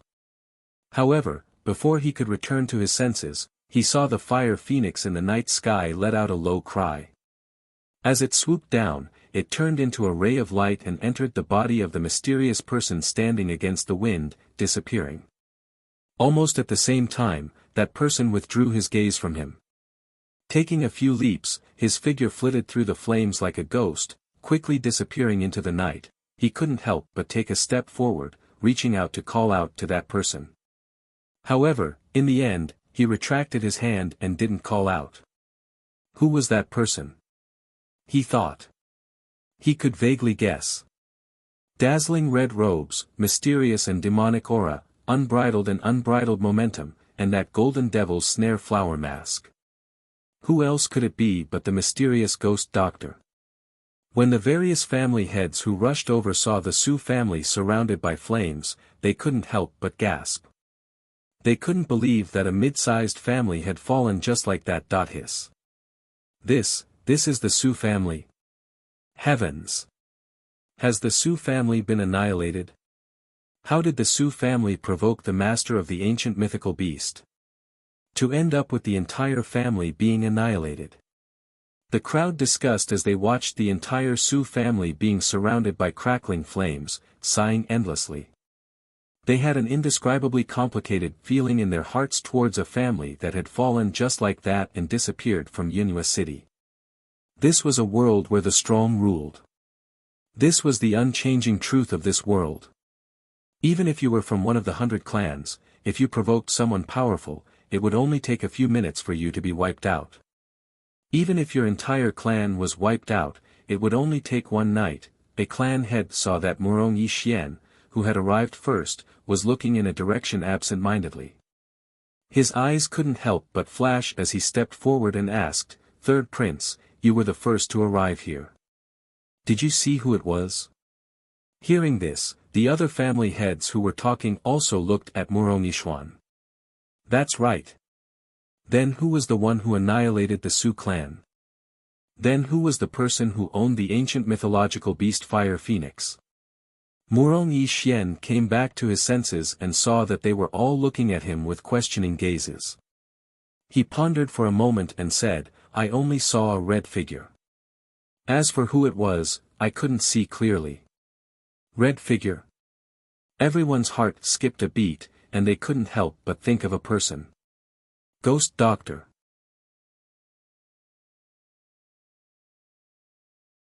Chapter 104. 2 days later, in Peach Blossom Cove. Fengjiu, dressed in white casual clothes, walked out of her room and was greeted by Ling Shuang. Master. Ling Shuang looked at her worriedly. Ever since she came back that day, her master's face had been very pale. Is my brother awake? She looked at Ling Shuang and asked, her voice still weak. That night, her heart had been injured.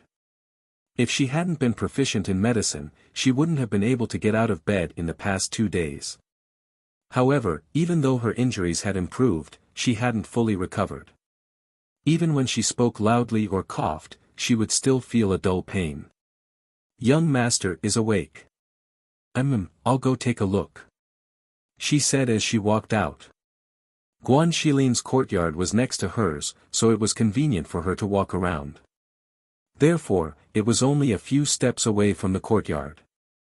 She entered the courtyard, but before she pushed the door open, she heard coughing coming from inside. She stopped and looked at Ling Shuang. Did he drink his medicine? He drank it when he woke up. Hearing this, Fengjiu walked in. When she entered, she saw that he was about to sit up on the bed. She quickly walked forward. You're still injured. Lie down. Xiaojiu. Guan Xilin saw her and smiled. But when he saw her pale face, he couldn't help but be startled. Xiaojiu, why do you look so pale? He had just woken up and hadn't had time to ask them how he got here. You injured your heart. You'll be fine after a few days of rest. She sat down by the bed and reached out to check his pulse as she said, although you have many injuries, most of them are superficial. Fortunately, none of your muscles or bones were injured. Otherwise, you'd need to rest for at least 10 days to half a month. Seeing her pale face and thinking that he had been rescued, no matter how slow he was, he knew that she must have saved him. His eyes couldn't help but warm. Xiaojiu, I'm so useless. I always cause you trouble. What are you talking about? She pulled the blanket over him and said, you'll be able to get out of bed and walk around after 2 days of rest. However, the Guan family's election is in 3 days, so time is a little tight. I'm worried that your body won't be able to take it. It's okay, I can do it. I will definitely go back to the Guan family's election. Then you should rest well for the next 2 days. I will prescribe medicine for you so that you can recover as soon as possible. She stood up and said, I will go back to my room first.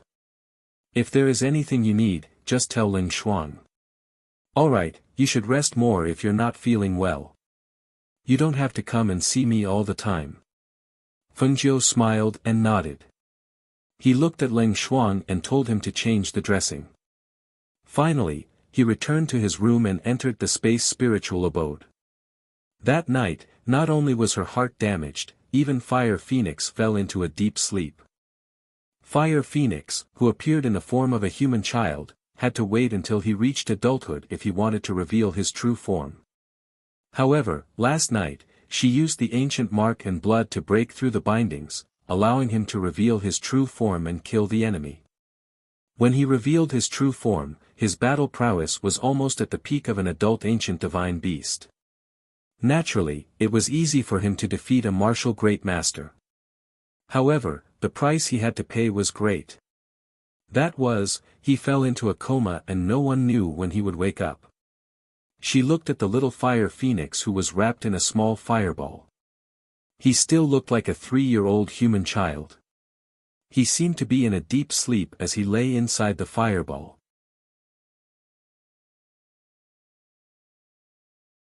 Chapter 105. 3 days later. An inconspicuous carriage slowly moved along the street. The carriage was not conspicuous, but the driver was a cold and elegant girl dressed in black. Her face was delicate and beautiful, and her body wrapped in black was extremely hot and seductive. If she had a smile on her face, she would definitely be a stunner that could make men fall head over heels for her. However, this girl in black was emitting a cold aura, and that cold aura made people not dare to approach her. In the carriage, Guan Shilin looked at Xiaojiu, who was reading a book, and asked in confusion, "Xiaojiu, your medical skills are so good, why don't you remove the scars on your face first?" It had been so long, but the scars on her face had not faded. Every time he saw those scars on her face, he was worried for her, but she seemed to be used to it and did not care. Didn't they say that women did not want their faces to be damaged? Why did he see that she was not worried at all, and did not care at all? "No hurry, the scar removal ointment I made is still missing one ingredient," she said casually, turning the page and continuing to read. This was a scroll of soaring cloud steps, which she found in her master's space collection. She looked at it and found that the footwork inside was much better than her original footwork. She had been reading it since she left the Peach Blossom Cove, and now she was reluctant to put it down. Until, when she smelled a fragrance, she could not help but raise her head. "Brother, do you smell anything?" Her eyes lit up as she looked at him. Smelling the fragrance, she couldn't help but swallow her saliva. Seeing her greedy look, Guan Shilin could not help but laugh. He reached out and tapped her head. "You have such a good sense of smell, you can smell the fragrance of scallion pancakes through the curtain." Yes, it's scallion pancakes." She smiled and shook his arm. "Brother, go buy it for me, I want two." She stretched out 2 fingers and shook it. Okay, I'll go buy it." He shook his head and smiled. At this time, Leng Shuang, who was driving the carriage, heard the conversation inside and slowed down. Guan Shilin lifted the curtain and jumped down from the carriage. He said to Leng Shuang, "Stop the carriage for a while. I'll go buy some cakes. I'll be back soon." As he spoke, he had already walked towards a small stall not far away. Leng Shuang stopped the carriage and waited. He looked at the stall. "Uncle, give me 4 scallion pancakes." Guan Shilin took out some money and shouted. "Young master, do you want 2 bowls of mung bean soup?" Scallion pancakes with mung bean soup are also very tasty. The old man asked as he filled the hot pancakes. "All right, then give me 2 bowls, no, 3 bowls. Help me pack it up so I can take it away." Good. The old man smiled and quickly packed 3 bowls of mung bean soup for him. Not far away, Murong Yixuan, who had accompanied Feng Qinggu out of Yushuan court, inadvertently glanced over and saw the man who was buying things in front of the stall. He couldn't help but be startled as a hint of joy surfaced in his eyes. It was him. The older brother of the woman in red? If he was here, then was the woman in red also here? Thinking of this, his heart could not help but beat. A feeling of nervousness and anticipation filled his heart. "Brother Murong. What's wrong?" Feng Qinggu, who was holding his arm, asked doubtfully. Seeing that he was standing still, she followed his gaze and saw a man in ordinary clothes buying scallion pancakes.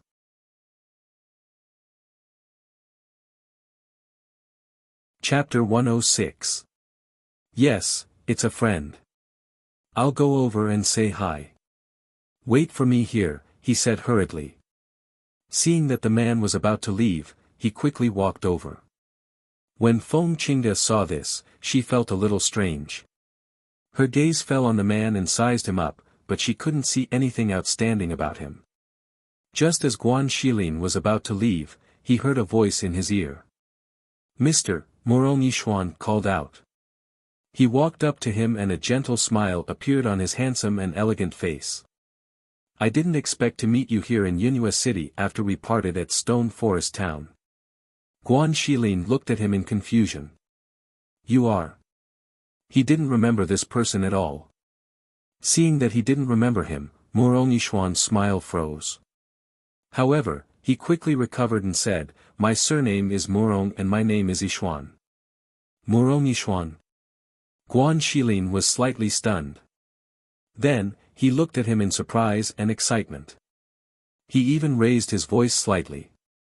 "You're Murong Yishuan, the third prince of glorious Sun Country, the martial arts genius." As a member of Yunhua City's Guan clan, he had naturally heard of Murong Yixian's name before. However, he had never seen him before. He only knew that this person was not only well known, he was also a cultivation genius of the new generation. He was the pride of the heavens. He didn't expect to meet him today. Thinking of this, he was excited. "Third Prince, I've wanted to meet you for a long time. I didn't expect to meet you on the street. What fate." Before he could speak, he said, "Do you know? You've always been my goal. I used to work hard so that I could defeat you." Hearing the first few words, Murong Yishuan's smile deepened. He was about to ask if his sister was here. However, after hearing the last few words, his smile froze. He thought to himself, "This person is really rude." However, he didn't mind and smiled. "I haven't asked for your name yet. My name is Guan Shilin." He reported his name without hesitation. "So it's Mr. Guan. Is your sister with you?" When he walked over, he noticed that there were many snacks in his hand. Was he buying them for his sister? She liked to eat these. Hearing him mention his baby sister, Guan Shilin stopped smiling and stared at him warily. "Why are you asking about my baby sister? You don't even know her." "It's like this. Previously in Stone Forest Town, I unintentionally offended your sister. I've been looking for an opportunity to apologize to her, but I've never been able to meet her." They had met. That time at the Peach Blossom Cove, he had seen her like a flower demon. Ever since he came back, he had been in a trance. His heart could not help but sink. In fact, during this period of time, he had been thinking about his relationship with Song Chinga. He wanted to find a suitable opportunity to tell her about it, but he couldn't find the right time. The hand holding the scallion pancake waved his hand. "No need, my little sister is very magnanimous, she won't care about any offense. She won't care about it because you haven't angered her yet. If you angered her, she wouldn't care about magnanimity. Ah. She's still waiting for my scallion pancakes. That's all, I'll leave first." Thinking about his little sister, everything else was trivial. He didn't even have the mood to chat with him. He quickly ran to the carriage, afraid that she would wait too long. Mr. Guan. Murong Yishuan's gaze followed the direction he ran to and fell on the carriage parked at the side. His heart skipped a beat.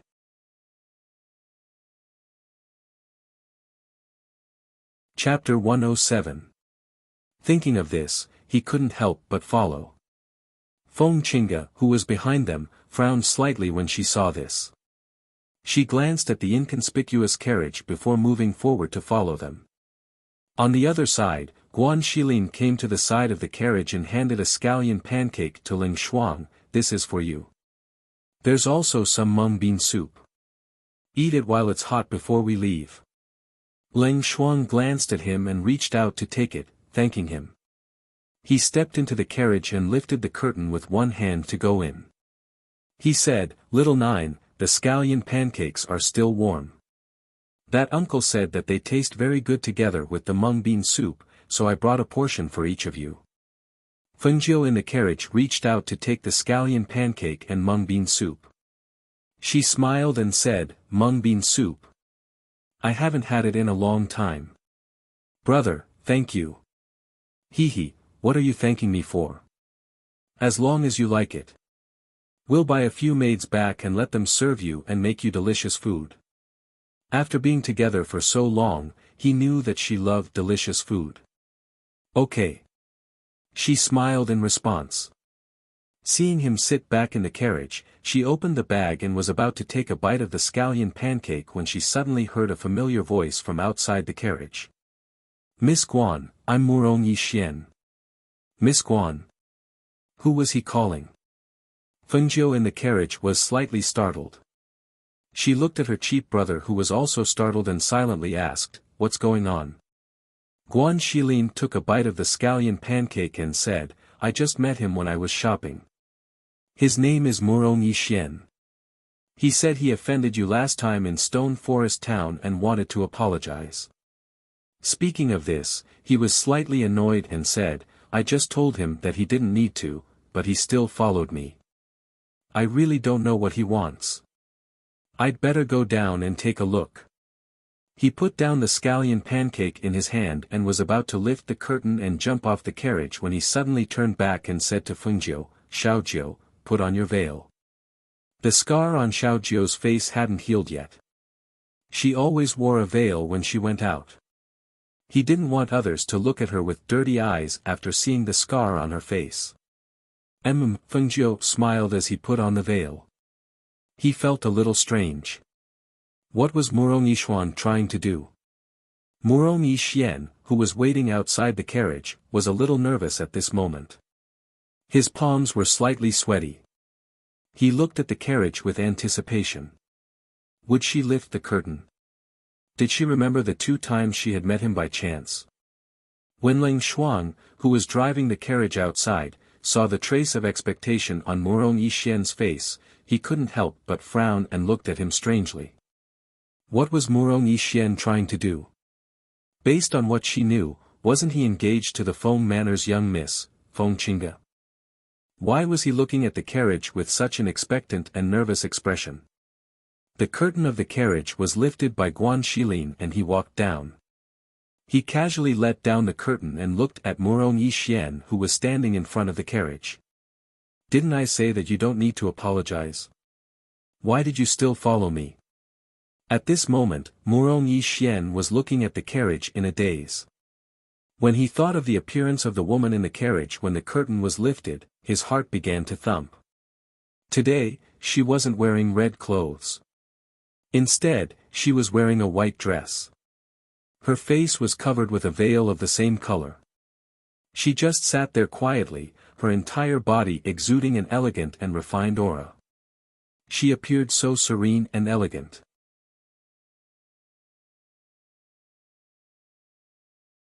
Chapter 108. Guan Shilin, who was waiting for his reply, saw that he was staring at the carriage behind him in a daze and his face immediately darkened. He took a step to the left and his large body blocked his way. "I say, what are you looking at? Brother Murong, do you know the person in the carriage?" Feng Qingge slowly walked over and asked in a soft voice. Her gaze also landed on the carriage. Then, she shifted her gaze to Guan Shilin and revealed a faint smile, "This young master, since you are my big brother Murong's friend, then you are also my, Feng Qingge's, friend. Which of you is inside the carriage? Why don't you come out and meet me?" She had been watching for quite a while and was really puzzled. The dazed expression on Murong Yixien's face made her feel a sense of crisis for the first time since she took over Feng Qingge's identity. That gaze was too familiar and it made her heart tremble. Once, she had quietly watched from the side just like she did just now, watching him use that kind of gentle and affectionate gaze to look at Feng Qingge. However, ever since she took over this identity, she felt that he had always lacked the affection and gentleness that he used to have for Feng Qingge. Even when he looked at her, said gentle words and was very considerate towards her, she was still sensitive enough to sense it. This made her uneasy but she didn't dare to look into it, afraid that the final result would be something she couldn't bear. She had always ignored it and kept telling herself that she was overthinking it. But just now, she had stood there and watched him lift the curtain and the man inside the carriage. The gaze he had looked into the carriage almost made her collapse. Without looking, a woman's intuition told her that the person in the carriage was a woman. However, what kind of woman was she? How could she make him lose his composure like this? Guan Shilin looked at her as if he was looking at an idiot. "Am I very familiar with you? Is my sister very familiar with you? If you want to see her, does she have to come out and let you see her?" Hearing this, Feng Qingge's expression turned ugly but she did not flare up. Instead, she turned her head towards the carriage and softly said, "Miss, it's fate that brought us together. Why don't you come out and meet me?" In the carriage, Fengjiu was playing with a strand of hair that had fallen to his chest. His eyes were slightly narrowed, and the corners of his lips under the veil held a playful and demonic smile. His voice was neither fast nor slow, and it carried 3 parts laziness and 7 parts indifference. "Do I know you? Why should I go out to see you?" Hearing the voice coming from the carriage, Feng Qingge was slightly startled.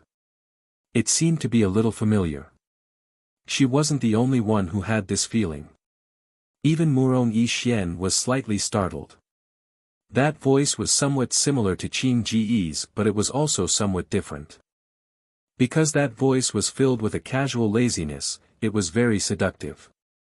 Perhaps it was the familiar voice that made her feel uneasy, for she walked past Guan Shilin and reached the side of the carriage to lift the curtain. However, before her hand could touch the curtain, it was caught by a pair of large hands. "What are you doing?" Guan Shilin's eyes widened and his face darkened. He stared at this beautiful woman with an extremely displeased expression. He felt that her brain was filled with faces and she couldn't understand human language at all. "Let go!" Feng Qingge berated, frowning as she looked at the hand that was holding her wrist. Guan Shilin pulled her back 2 steps before letting go of her hand. His face was filled with disgust. "If you didn't want to lift the curtain, do you think I wanted to hold your hand?" "Pa! Qingge!" Murong Yixian's expression changed slightly and he quickly stepped forward.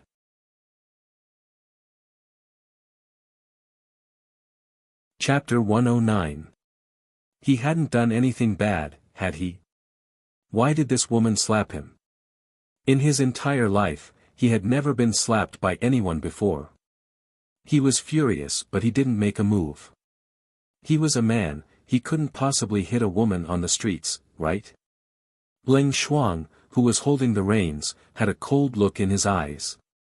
Just as he was about to get off the carriage, he saw the carriage's curtains being lifted by a pair of slender, fair hands. "Mississippi," he called out and hurriedly lifted the curtains to let her out. Fengjiu bent over and walked out of the carriage. She held on to Leng Shuang and lightly lifted the hem of her skirt as she got off the carriage. She looked at her cheapskate brother whose hands were tightly clenched into fists and saw the slap mark on his face. Her eyes narrowed slightly as she looked at the 2 people and slowly walked forward. When Murong Yixian saw the woman dressed in white coming down from the carriage, his eyes immediately lit up. When he saw her graceful and unhurried figure walking towards him, his heart couldn't help but feel nervous and a faint trace of anticipation. When Feng Qingge saw the woman dressed in white coming down from the carriage, she was completely stupefied. That figure, that posture, it was actually so familiar, as if. Slap. Slap. 2 resounding slaps rang out, waking the 2 people up with a start. It also stunned the surrounding passers-by who were looking at them. Due to their outstanding appearances and the fact that they were on the streets, the surrounding people had long been paying attention to them. After all, Murong Yixian and Feng Qingge were influential figures in Yunhua City. What they didn't expect was that Feng Qingge would suddenly raise her hand and slap that man. What they didn't expect even more was that the veiled woman dressed in white coming down from the carriage would actually raise her hand and slap Feng Qingge twice after walking slowly towards them. They were left speechless. This scene was too explosive. Feng Qingge covered her burning face in disbelief. Her eyes were almost spitting fire as she stared at the woman in white. You actually dare to hit me." Fengjiu casually swung her hand that hurt and didn't even look at her as she earnestly instructed the stunned Guan Shilin, "Brother, did you see that? When someone slaps you, you have to return 2 slaps. This is the etiquette of reciprocity. We can't be impolite." Guan Shilin's eyes lit up as he looked at her with worship. He nodded heavily. Brother will remember. If there's a next time, I don't care if she's a man or a woman, I'll hit her first. That's right. She nodded with a smile and said, "It's getting late. Let's not let irrelevant people waste our time. Let's go. All right. Guan Shilin's face was filled with a joyful smile. He couldn't be bothered with the two anymore. In his opinion, his precious little sister had already helped him pay back the slap twice as much. As a man, he naturally wouldn't haggle over it with that woman. Unrelated person, Murong Yixian stared blankly at her back as she turned and left, her words echoing in his mind. That's right. Wasn't he an unrelated person? He wasn't anyone to her, what right did he have to see her whenever he wanted to? However, why did he feel so disappointed after hearing her words and seeing her turn and leave without even looking at him? Stop right there. Feng Qingde shot forward and blocked Feng Jiu with a face full of anger. You want to leave after hitting me? Not so easy.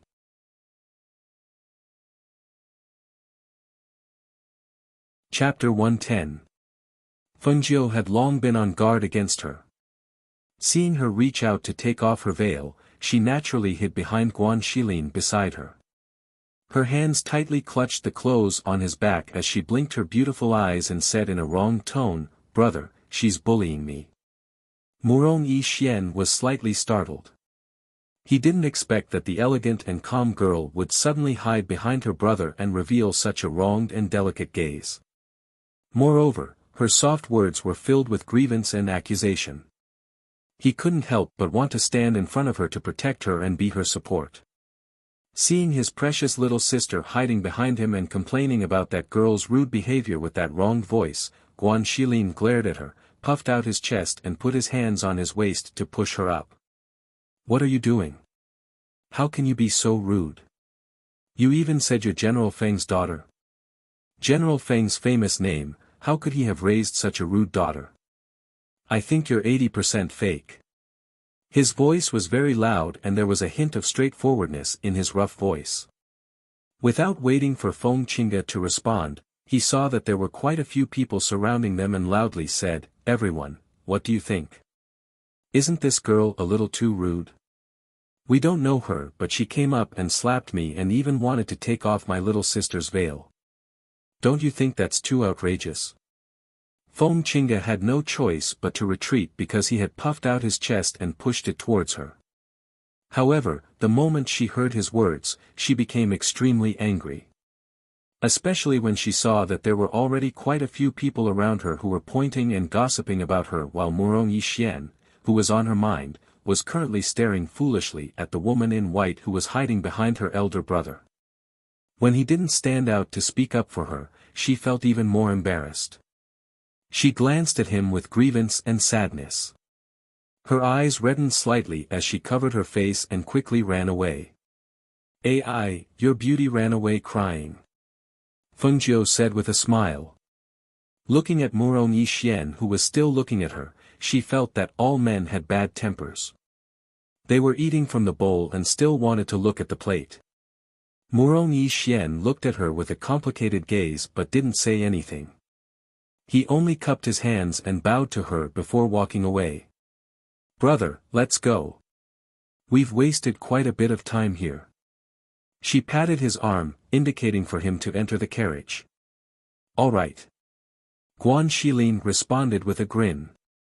Looking at Feng Jiu, who was getting into the carriage, he suddenly stopped and asked in confusion, "Xiao Jiu, why do I feel that the woman just now looks a little like you?"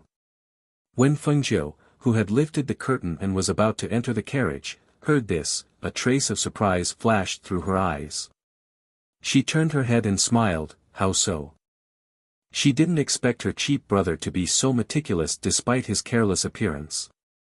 Guan Shilin scratched his head and thought for a moment. Their figures and physiques are similar, but their temperaments are different. Their faces and eyes are also somewhat similar. She smiled as she entered the carriage and sat down. She waved at him, "Quickly come up." Oh. Only then did he stride into the carriage, lift the curtain, and sit inside. The Leng Shuang outside waited for them to sit down before continuing to drive the carriage to the Guan family. Feng Jiu, who was in the carriage, took off her veil and looked at him with a smile. "Brother, your eyes are brighter than some people's." "Ah." He was a little stunned. He didn't understand these words that came out of nowhere.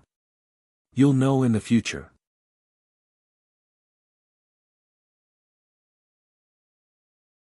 Chapter 111. Today, the Guan residence was as crowded as a marketplace. There were many carriages parked outside the residence. They were all invited to watch the competition for the position of the young master of the Guan family. The people who came today were those who were on good terms with the Guan family, as well as those who were of similar strength as the Guan family. When Ling Xuan drove the carriage to the gate of the Guan mansion, she could faintly hear the cheers of the competition from inside. She stopped the carriage and said to the two people in the carriage, "Young master, miss, we're here." The curtain opened and Guan Shilin jumped off the carriage. He reached out his hand and said, "Xiao Jiu, come, let me help you." The two guards at the gate widened their eyes when they saw Guan Shilin. "Isn't that young master Shilin? Isn't he dead? Why is he still alive?" The expressions of the two guards changed greatly, but one of them recovered and hurriedly ran inside to report. Feng Jiu helped him down the carriage. She looked at the carriages parked outside the Guan residence and said with a smile, "Brother, it seems to be quite lively today. Yes, all the families of the same level will come to watch the competition." His eyes fell on the plaque above the gate. The Guan residence. This was his home, but it felt so foreign and cold to him. "Young Master Shilin, young master." The guard at the gate quickly came forward and bowed. She looked at him with bewilderment, and then secretly sized up the white-clothed woman beside him, who had an outstanding temperament. Everyone in the Guan residence said he was dead, but how did he come back alive? Has the competition started? Guan Shilin looked at him and asked in a low voice. At this moment, he exuded a rough and steady aura. Just the change in his aura was not something he could compare to a few months ago. It's starting. Under the pressure of his aura, the guard couldn't help but break out in a cold sweat. Hearing this, Guan Shilin strode inside, followed by Feng Jiu.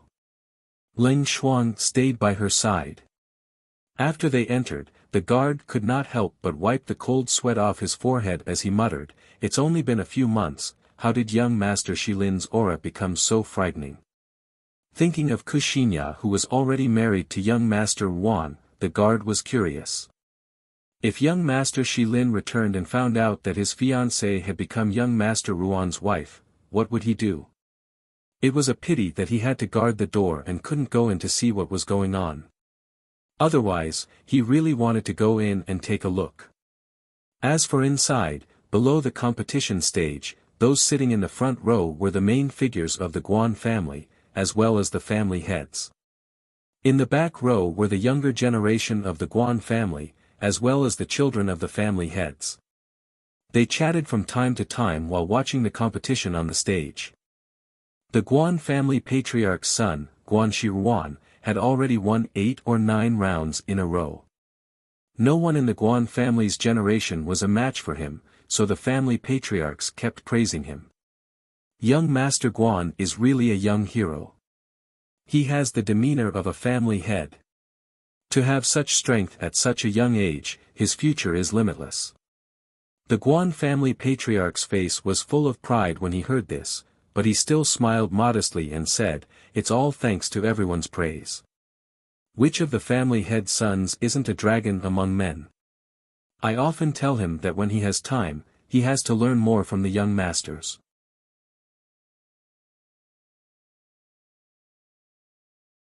Chapter 112.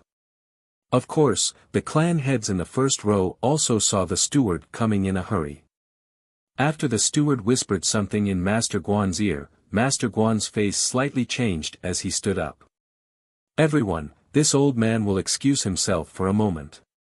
After he finished speaking, he did not wait for anyone to react and followed the steward out. "Heh heh. Let's keep watching. My father must have remembered something," Master Guan said to the other clan heads with a smile. He was confused. What made my father's face change? Kuxinya, who was sitting with the women of the Guan family, was now the young madam of the Guan family. Naturally, she was also watching the competition on the stage. Previously, when she saw her husband standing on the stage with no one being a match for him, her heart soared. She thought, she is right. She made the right choice. However, when she saw the steward rushing in and the old master leaving, her originally joyous mood could not help but tighten. Her hands unconsciously clenched the corner of her clothes, and her face turned slightly pale. When the steward left with Master Guan, he glanced at her and reminded her of Guan Shilin.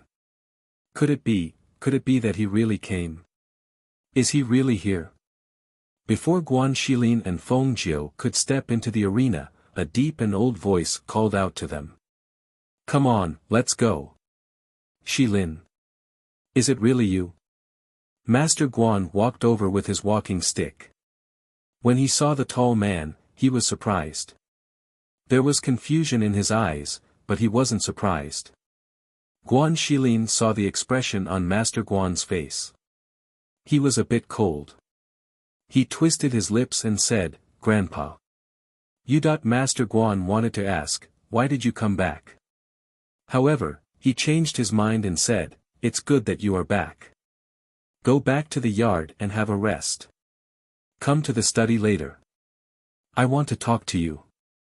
The Ko family must have told Grandpa that I'm still alive. He looked at Master Guan and didn't move. Aren't you curious? Why did my cousin tell you that I am dead? Grandfather, shouldn't you tell me how my fiancée became my cousin's wife? As an elder, Master Guan's face turned dark when he was questioned by a young man. He frowned and looked at Guan Shilin angrily. What are you talking about? Do you want to question me as soon as you come back? Didn't you hear me? I told you to come to the study later. You haven't been back for a few months. You have changed. You don't even know the rules, do you? Grandpa, you don't feel happy that I am alive. Master Guan didn't know what to say. He was embarrassed. Guan Shilin looked at him indifferently. He didn't care about Master Guan's reaction. Stop. Master Guan stepped in front of him and frowned. Where are you going? Isn't the clan competition today? Don't I have to participate? Today is the competition for the position of the young master. You are not Shi Ruan's match. You don't have to participate. Master Guan spoke in a deep voice. He looked at Guan Shilin's face and said, since you are back, go back to the yard and have a rest. Don't embarrass me.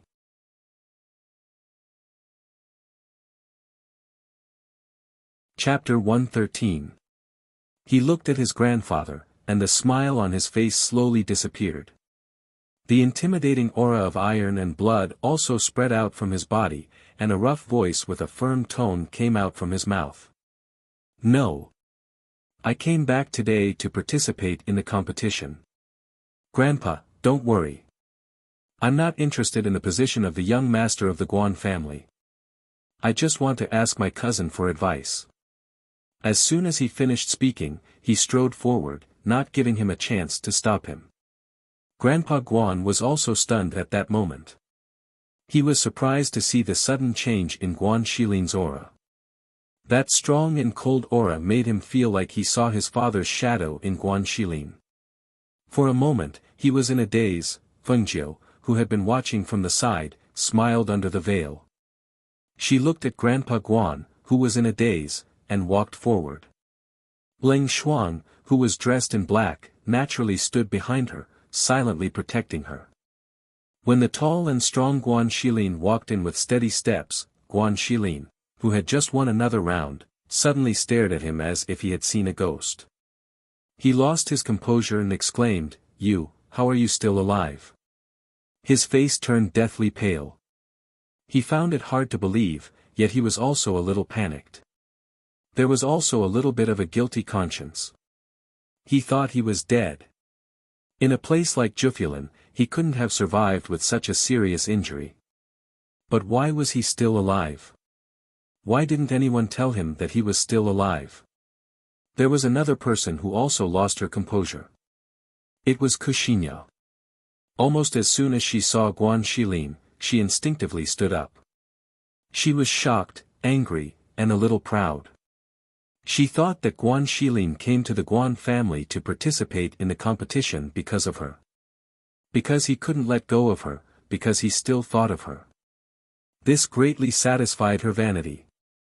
At the same time, she was angry. She thought that he came to embarrass her. Because she was his fiancée, but now she was his cousin's wife. She was afraid that she couldn't bear to see the two men on and off the stage. Because of Guan Shiruan's exclamation and Kuxinya's loss of composure, the audience was somewhat surprised and followed her gaze. When he saw it, he was a little surprised and also a little stunned. The former was because of the tall and muscular masculine man, while the latter was because of the veiled woman following behind the man. Let's not talk about the patriarchs for now. Just the son sitting in the row behind them, after sizing up Guan Shilin, all looked at the woman in white with amazement. None of them concealed their curiosity and interest in her. After all, they were all men. Their mentality was the same.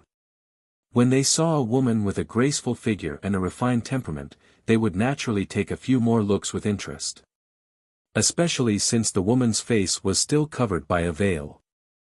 Although her appearance could not be seen clearly, her pure aura and a pair of beautiful eyes that were exposed outside the veil were enough to show that under the veil was definitely a delicate and charming face. It was human nature to love beauty, so they didn't think it was inappropriate to stare at other women.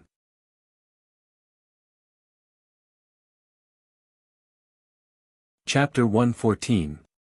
In the end, it was Master Guan who came back to his senses first. He stood up and walked towards Guan Shilin with a big smile. He said excitedly, "Shilin, you're back. Everyone in the family has been very worried about you these days. Where have you been? Why didn't you send a message back?" Shilin. Guan Shilin. Everyone looked at each other. Didn't they say that he went to Jufulin with his family but left in a fit of anger because he didn't listen to the leader's orders? Then he was killed by a beast.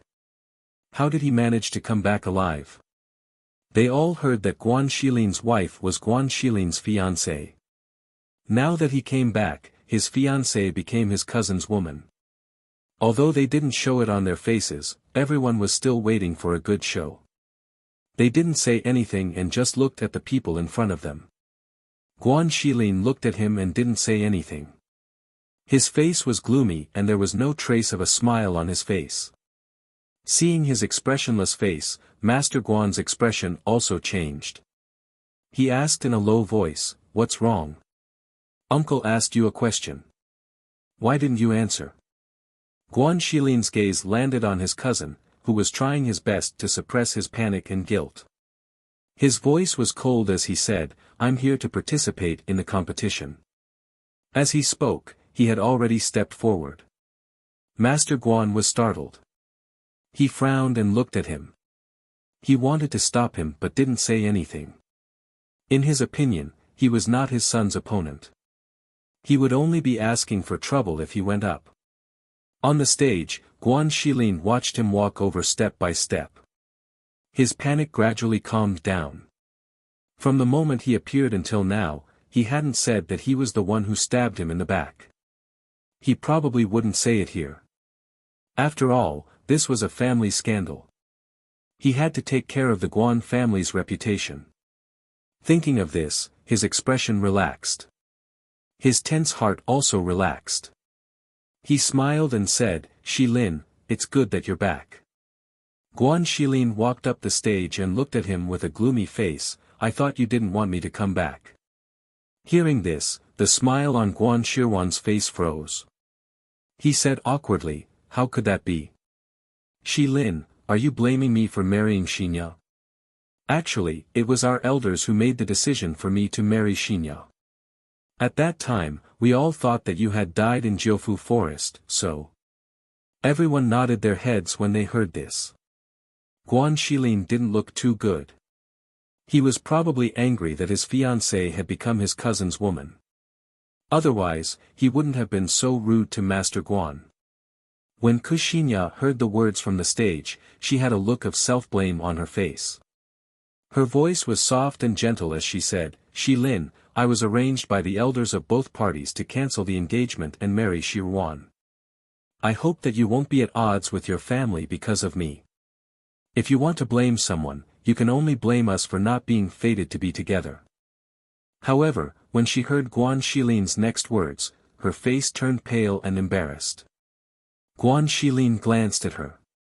He crossed his arms and said with disdain, "You think too highly of yourself. I, Guan Shilin, am not interested in a fickle and vain woman.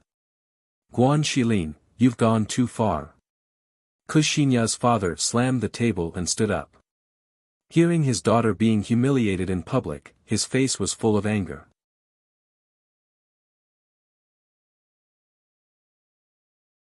Chapter 115. Kushilin's father choked and glared at Guan Shilin. Her decision was made by the elders of both sides. It's perfectly justifiable. She's not as unbearable as you say. Whether she's unbearable or not, everyone knows it in their hearts. Guan Shilin coldly snorted and no longer paid attention to them. Instead, he looked at Guan Shilin and cupped his fist. "Cousin, please enlighten me." On the side of the stage, Feng Jiu stood not far from the stage and watched the scene on the stage. Suddenly, a man came over. "Miss, there's a seat over there. Why don't we sit down and watch?" A man in embroidered clothes came in front of Feng Jiu and blocked her view. Then, he gestured for her to sit. Feng Jiu frowned and looked at the man in front of her. No need. She stepped to the left and looked at the stage again. The family heads on the other side were paying attention to the movements on the stage, but the young men in the back row were looking at them from time to time. When they saw that the girl didn't even want to pay attention to the man, they couldn't help but laugh. Although the girl was beautiful, she was in someone else's home. They couldn't just go up and strike up a conversation with her. Moreover, their father was also here. They had to restrain their every move and couldn't step out of line. Ant thought the man just spoke and was about to step forward when he saw a black figure come up and reach out to block his path. The black figure warned, "Stay away from my family's young lady." The man frowned and was about to speak when he heard a cry of pain from the stage. He couldn't help but look back. What he saw startled him. The two people on the stage had already started fighting. It was Guan Shilin and Guan Shilin. However, how could Guan Shilin's aura be so strong? Even though they were below the stage, they could still feel the intimidating aura emanating from him. It was no wonder that Guan Shilin was punched in the eye and cried out in pain. He looked at his father and the family heads in the front row. Sure enough, he saw the surprise on their faces. Bang bang bang. As Guan Shirwan covered his eyes in pain and retreated, Guan Shilin did not stop his attack. Instead, he took a big step forward and lowered his body slightly, throwing out 3 consecutive punches. The punches that were imbued with profound energy landed heavily on Guan Shiruan's abdomen, giving him no chance to retaliate. Blood even seeped out from the corner of his mouth. Family Head's face was dark and solemn. His sharp eyes stared at Guan Shilin who was on the stage. He found it strange that his strength could improve so quickly in a few short months. Furthermore, the profound energy aura on his body had exploded during the battle. That aura was obviously that of a martial practitioner at the Full Circle realm. Could it be that he had a fortuitous encounter? Otherwise, how could his strength be so fast? Watching his son on the stage, Guan Shilin his hand. If this continues, Shilin his, he, Guan Shilin his, Shilin s, Guan. Brother Zai's, brother Shilin Zai's, s, how s's. That's right. During the last year's competition, he was beaten up by brother Shilin until he was bedridden for 3 days. The Guan family's disciples below the stage were discussing in low voices. They looked at Guan Shilin in amazement. The next scene instantly silenced the discussion. Guan Shilin.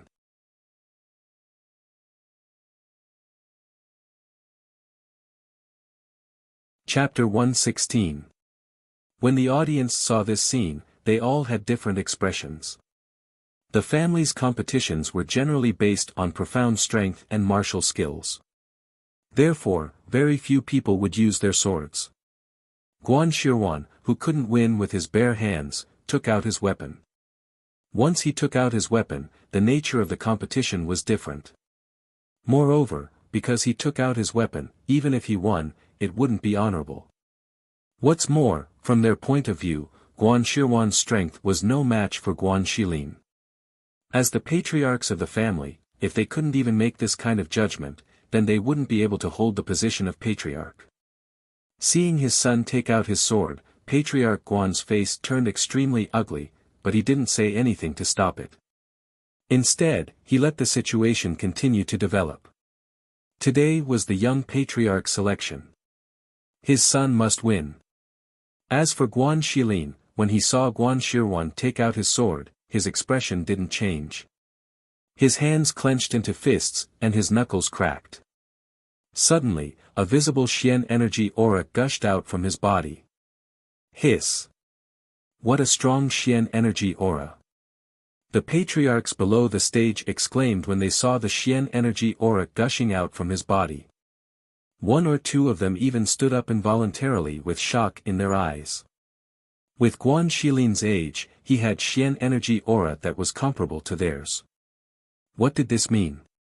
It was already self-evident. This boy was definitely not someone to be trifled with. Kuxinya's father was also a discerning person. When he saw the aura gushing out from Guan Shilin's body, he was stunned and couldn't help but murmur, "I misjudged. I actually misjudged." Kuxinya also looked at Guan Shilin in shock. Her body trembled slightly, and she couldn't believe what she was seeing. How could he be so strong? How did he become so strong? Below the stage, Grandfather Guan, who had followed them in, looked at the brave and powerful Guan Shilin on the stage. He seemed to be reminded of his most outstanding son. His old eyes were filled with confusion as he looked at the strong and intimidating figure on the stage. For a moment, he was filled with complex emotions. It was also at this moment that Guan Shilin, who was on the stage, suddenly dashed out. His speed was so fast that several figures appeared on the stage. He leaped forward and grabbed Guan Shiruan's wrist. His hand bent down, and with a cracking sound, Guan Shiruan let out a scream. Hiss! Clang! Guan Shiruan's sword fell to the ground with a crisp sound. The audience also stood up in shock and looked at Guan Shilin in disbelief. Phantom shift. He actually managed to cultivate phantom shift. All the patriarchs were shocked, but no one cared that he had broken Guan Shiruan's hand. What they cared about was that he had cultivated a movement technique that allowed him to dispel illusions. Even they might not be able to cultivate that kind of movement technique, but he, a young man in his 20s, actually managed to cultivate it. For a moment, the gazes of all the patriarchs looking at him became extremely hot, as if a group of lecherous old ghosts had seen a peerless beauty stripped naked. They wished they could immediately pounce on him and swallow him whole, and take him for themselves. At this moment, even Grandfather Guan's eyes were shining with excitement. His body was trembling with excitement. He slammed the crutch in his hand into the ground and laughed excitedly.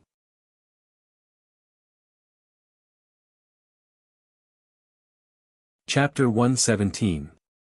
Everyone was shocked and pleasantly surprised. Only the clan head of the Guan family's face was as black as a clay pot. It was so gloomy that water could drip out. He clenched his fists and stared at Guan Shilin, who was on the stage. A cold killing intent flashed in his eyes. Guan Shilin's hand was broken and his other hand was pinned on the stage. He couldn't move his body at all. His face was pressed against the stage, so he couldn't even scream. Guan Shilin stared at his cousin who had been defeated by him with a complicated look in his eyes. Initially, he wanted to cripple his cousin's hand. However, when he thought of the times when they had cultivated together when they were young, he could not help but soften his heart. You lost. He retracted his hand, averted his gaze, and looked below the stage. The stab in the back in the Jiufu forest had already cut off their brotherly relationship. Today, he defeated his cousin and proved himself to them. He wanted to tell them that he, Guan Shilin, was no worse than anyone else. You're really a young hero. Master Guan, your grandson has really shocked us. Congratulations, Master Guan. Your son is so outstanding. His future is limitless. Seeing that the winner had been decided, the heads of the families all congratulated Master Guan on the side. With such a genius in the family's rise was just around the corner. Haha, thank you, thank you. Master Guan couldn't close his mouth from laughing. When he looked at the stage with a smile and a gratified look, his face suddenly changed, and he exclaimed out loud. Stop! Everyone was shocked. They followed his gaze, and when they saw it, they were also astonished. Guan Shirwan, who had just climbed up from the stage, pulled out a dagger hidden in his boot. His eyes were filled with ruthlessness and madness as he stared at Guan Shilin, whose back was facing him. Guan Shilin, who had his back facing Guan Shilin, didn't even turn his head. Instead, he turned around and kicked Guan Shilin. Guan Shilin, who was holding a dagger, screamed as he flew several meters away and rolled off the stage. Poof! Guan Shilin fell off the stage and spat out a mouthful of blood. He was lying on the ground and didn't even have the strength to stand up. Shilin! The Guan family's master exclaimed and quickly ran over to help him up. Father, kill him. He gripped his father's sleeves tightly with both hands, blood flowing out of his mouth as he spoke with difficulty. Kushinya was dumbfounded. She stared blankly at the scene that happened one after another. She felt as if the whole sky was falling down. The strong impact made her unable to calm down. Her blood rushed to her throat, and she felt salty in her throat. Pooh! She spat out a mouthful of blood, her vision went black, and she fainted. Xian, Xinya. Father and mother exclaimed in a trembling voice and hurriedly caught her. Looking at the chaotic scene, everyone was stunned. Isn't this Guan clan too messy? The son of the master of the Guan family had lost the competition for the position of the young master of the Guan family, yet he still wanted to kill someone with a knife. Now, he was sent flying by Guan Shilin's kick. Even they were shocked by the strength of Guan Shilin's kick. They estimated that he would be bedridden for at least half a month.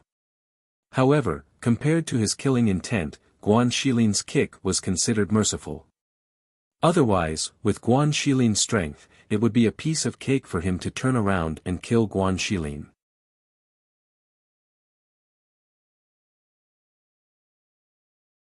Chapter 118.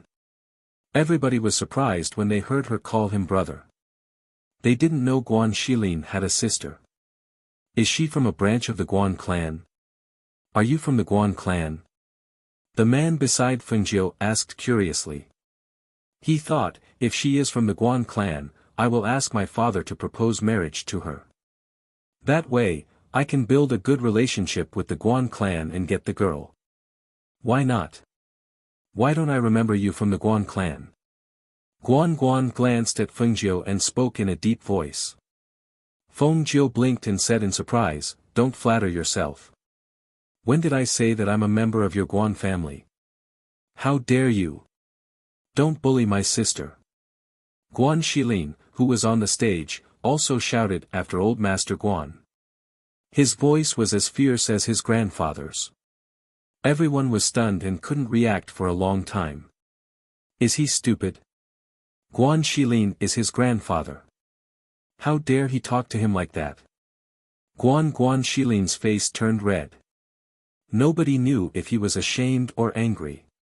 His body was shaking, and he hit the floor with his walking stick.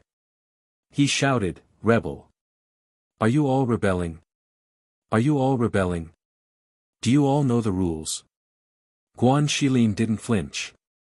He looked at Guan Shilin's angry eyes. He stood up straight and looked at his grandfather with determination in his eyes. Master Guan Shilin panicked. Just as he was about to open his mouth and ask everyone to leave, he heard a voice full of energy and profound energy coming out of his mouth, clearly entering the ears of everyone below. I, Guan Shilin, announce that I am leaving the clan. From now on, I have nothing to do with the people in the clan. The man's voice resounded. It was like thunder striking in everybody's heart. They were shocked and took a cold breath. They couldn't believe it. Leaving the clan? Was he crazy? There was a difference between having the protection of a clan and not having the protection of a clan. What did it mean for a disciple with such outstanding talent to ask to leave the clan? That would mean that he would be cut off from his cultivation resources, and without the protection of his family, he would become a loner. The master of the Guan family gave his son to the guards to help him back to the courtyard. He looked at Guan Shilin on the stage with a sullen face. His eyes flashed, but he didn't say anything. Grandpa Guan was so angry that he was trembling. He pointed at him and said, "You. Say it again if you dare." Guan Shilin's eyes were dark, and his voice was stiff as he said, "Even if I say it 100 times, it's still the same. I, Guan Shilin, will voluntarily leave the clan. Brother Shilin, you've won the competition. You're the young master of the Guan family, how can you leave the family on your own accord?" Below the stage, a young man looked at Guan Shilin worriedly and shouted, "Hurry up and apologize to Grandpa. He won't hold it against you. I don't care if you agree or not. That's all I have to say today. This is also the reason why I came back today. I won't stay in the Guan family any longer."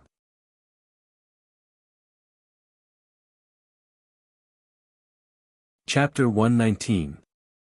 Guan Shilin fearlessly looked into his eyes and said, "Don't you know whether they have mistreated me or not? I don't have parents in the Guan clan. Don't you know whether they have mistreated me or not?" Master Guan's lips were trembling, but he couldn't say a word. They raised him, but they didn't care about him. When they heard that he was dead, they didn't even feel sad. They cancelled his engagement and let Shiruan marry his fiancée. When they knew that he was still alive, they hoped that he wouldn't come back. When he came back to the Guan clan, Master Guan tried to stop him. He didn't want him to participate in the competition that the Guan family has raised you for so long, and you have the nerve to compete with your grandfather. You even said that you want to leave the family. I think your conscience has been eaten by a dog. The Guan family master shouted sternly. His face was full of righteousness, and he had the demeanor of a family master. Ha ha ha ha. Guan Shilin raised his head and laughed. Suddenly, he stopped laughing. He took off his robe and showed the wound on his abdomen. "Do you know how I got this scar?" He walked down from the stage and came to the front of Master Guan. Step by step, he approached him and asked, "Do you know how this scar came about?" "Let me tell you, it was your son, my cousin, who stabbed me in the back with a knife and left it there." As soon as these words came out, everyone gasped in disbelief. The entire scene fell silent and everyone held their breaths. It was so quiet that even a pin dropping to the ground could be heard. "Bullshit!" The master of the Guan family shouted loudly. His whole body was trembling with anger. However, there was a voice in his heart telling him that it was true. Otherwise, he wouldn't dare to say it in front of so many people. Master Guan almost fainted. He almost fainted. Brothers killing each other. It was a family scandal. Bullshit. Guan Shilin tied his belt and said, "He wanted to kill me from the back with a dagger. Do you think we are all blind? Do you think I can stay in the Guan clan? If you stay, you won't even know when you'll be killed." He looked at Master Guan and said, "Today, I just want to tell you that I don't need your permission. From now on, the rules of the Guan family are useless to me. You'd better leave them to teach the Guan family's disciples." He strode towards Fengjiu and said, "Sister, let's go." Everyone looked at each other in dismay. They didn't expect that the Guan family's competition would turn out like this. This was really a good show. First, it was Guan Shilin who was able to use apparition at such a young age. Then, it was Guan Shilin who launched a sneak attack from behind. Then, it was Guan Shilin who asked to leave the clan. Finally, it was revealed that he was rumored to be dead in Jufulan. Even they were shocked by these events, let alone the people from the Guan family. At this moment, seeing the three of them leaving, no one from the Guan family tried to stop them. It was as if they hadn't come back to their senses yet. They also bowed to them and left one after another. They thought that there was a genius in the Guan family. Who knew that he would ask to leave the clan and get involved in the scandal of brothers killing each other? Thinking of this, Master Guan's chest was filled with blood. He couldn't breathe and fainted. Master Guan. Master Guan fainted. Call the doctor. You're tuning into the Han Li's Wuxia Adventures YouTube channel. We're so grateful for your support, and don't forget to subscribe to join us on this incredible journey through captivating stories. Your generosity through donations truly makes a world of difference, as it's the primary source of revenue that allows me to expand and enhance this channel for you. Thank you from the bottom of my heart for being a part of this adventure.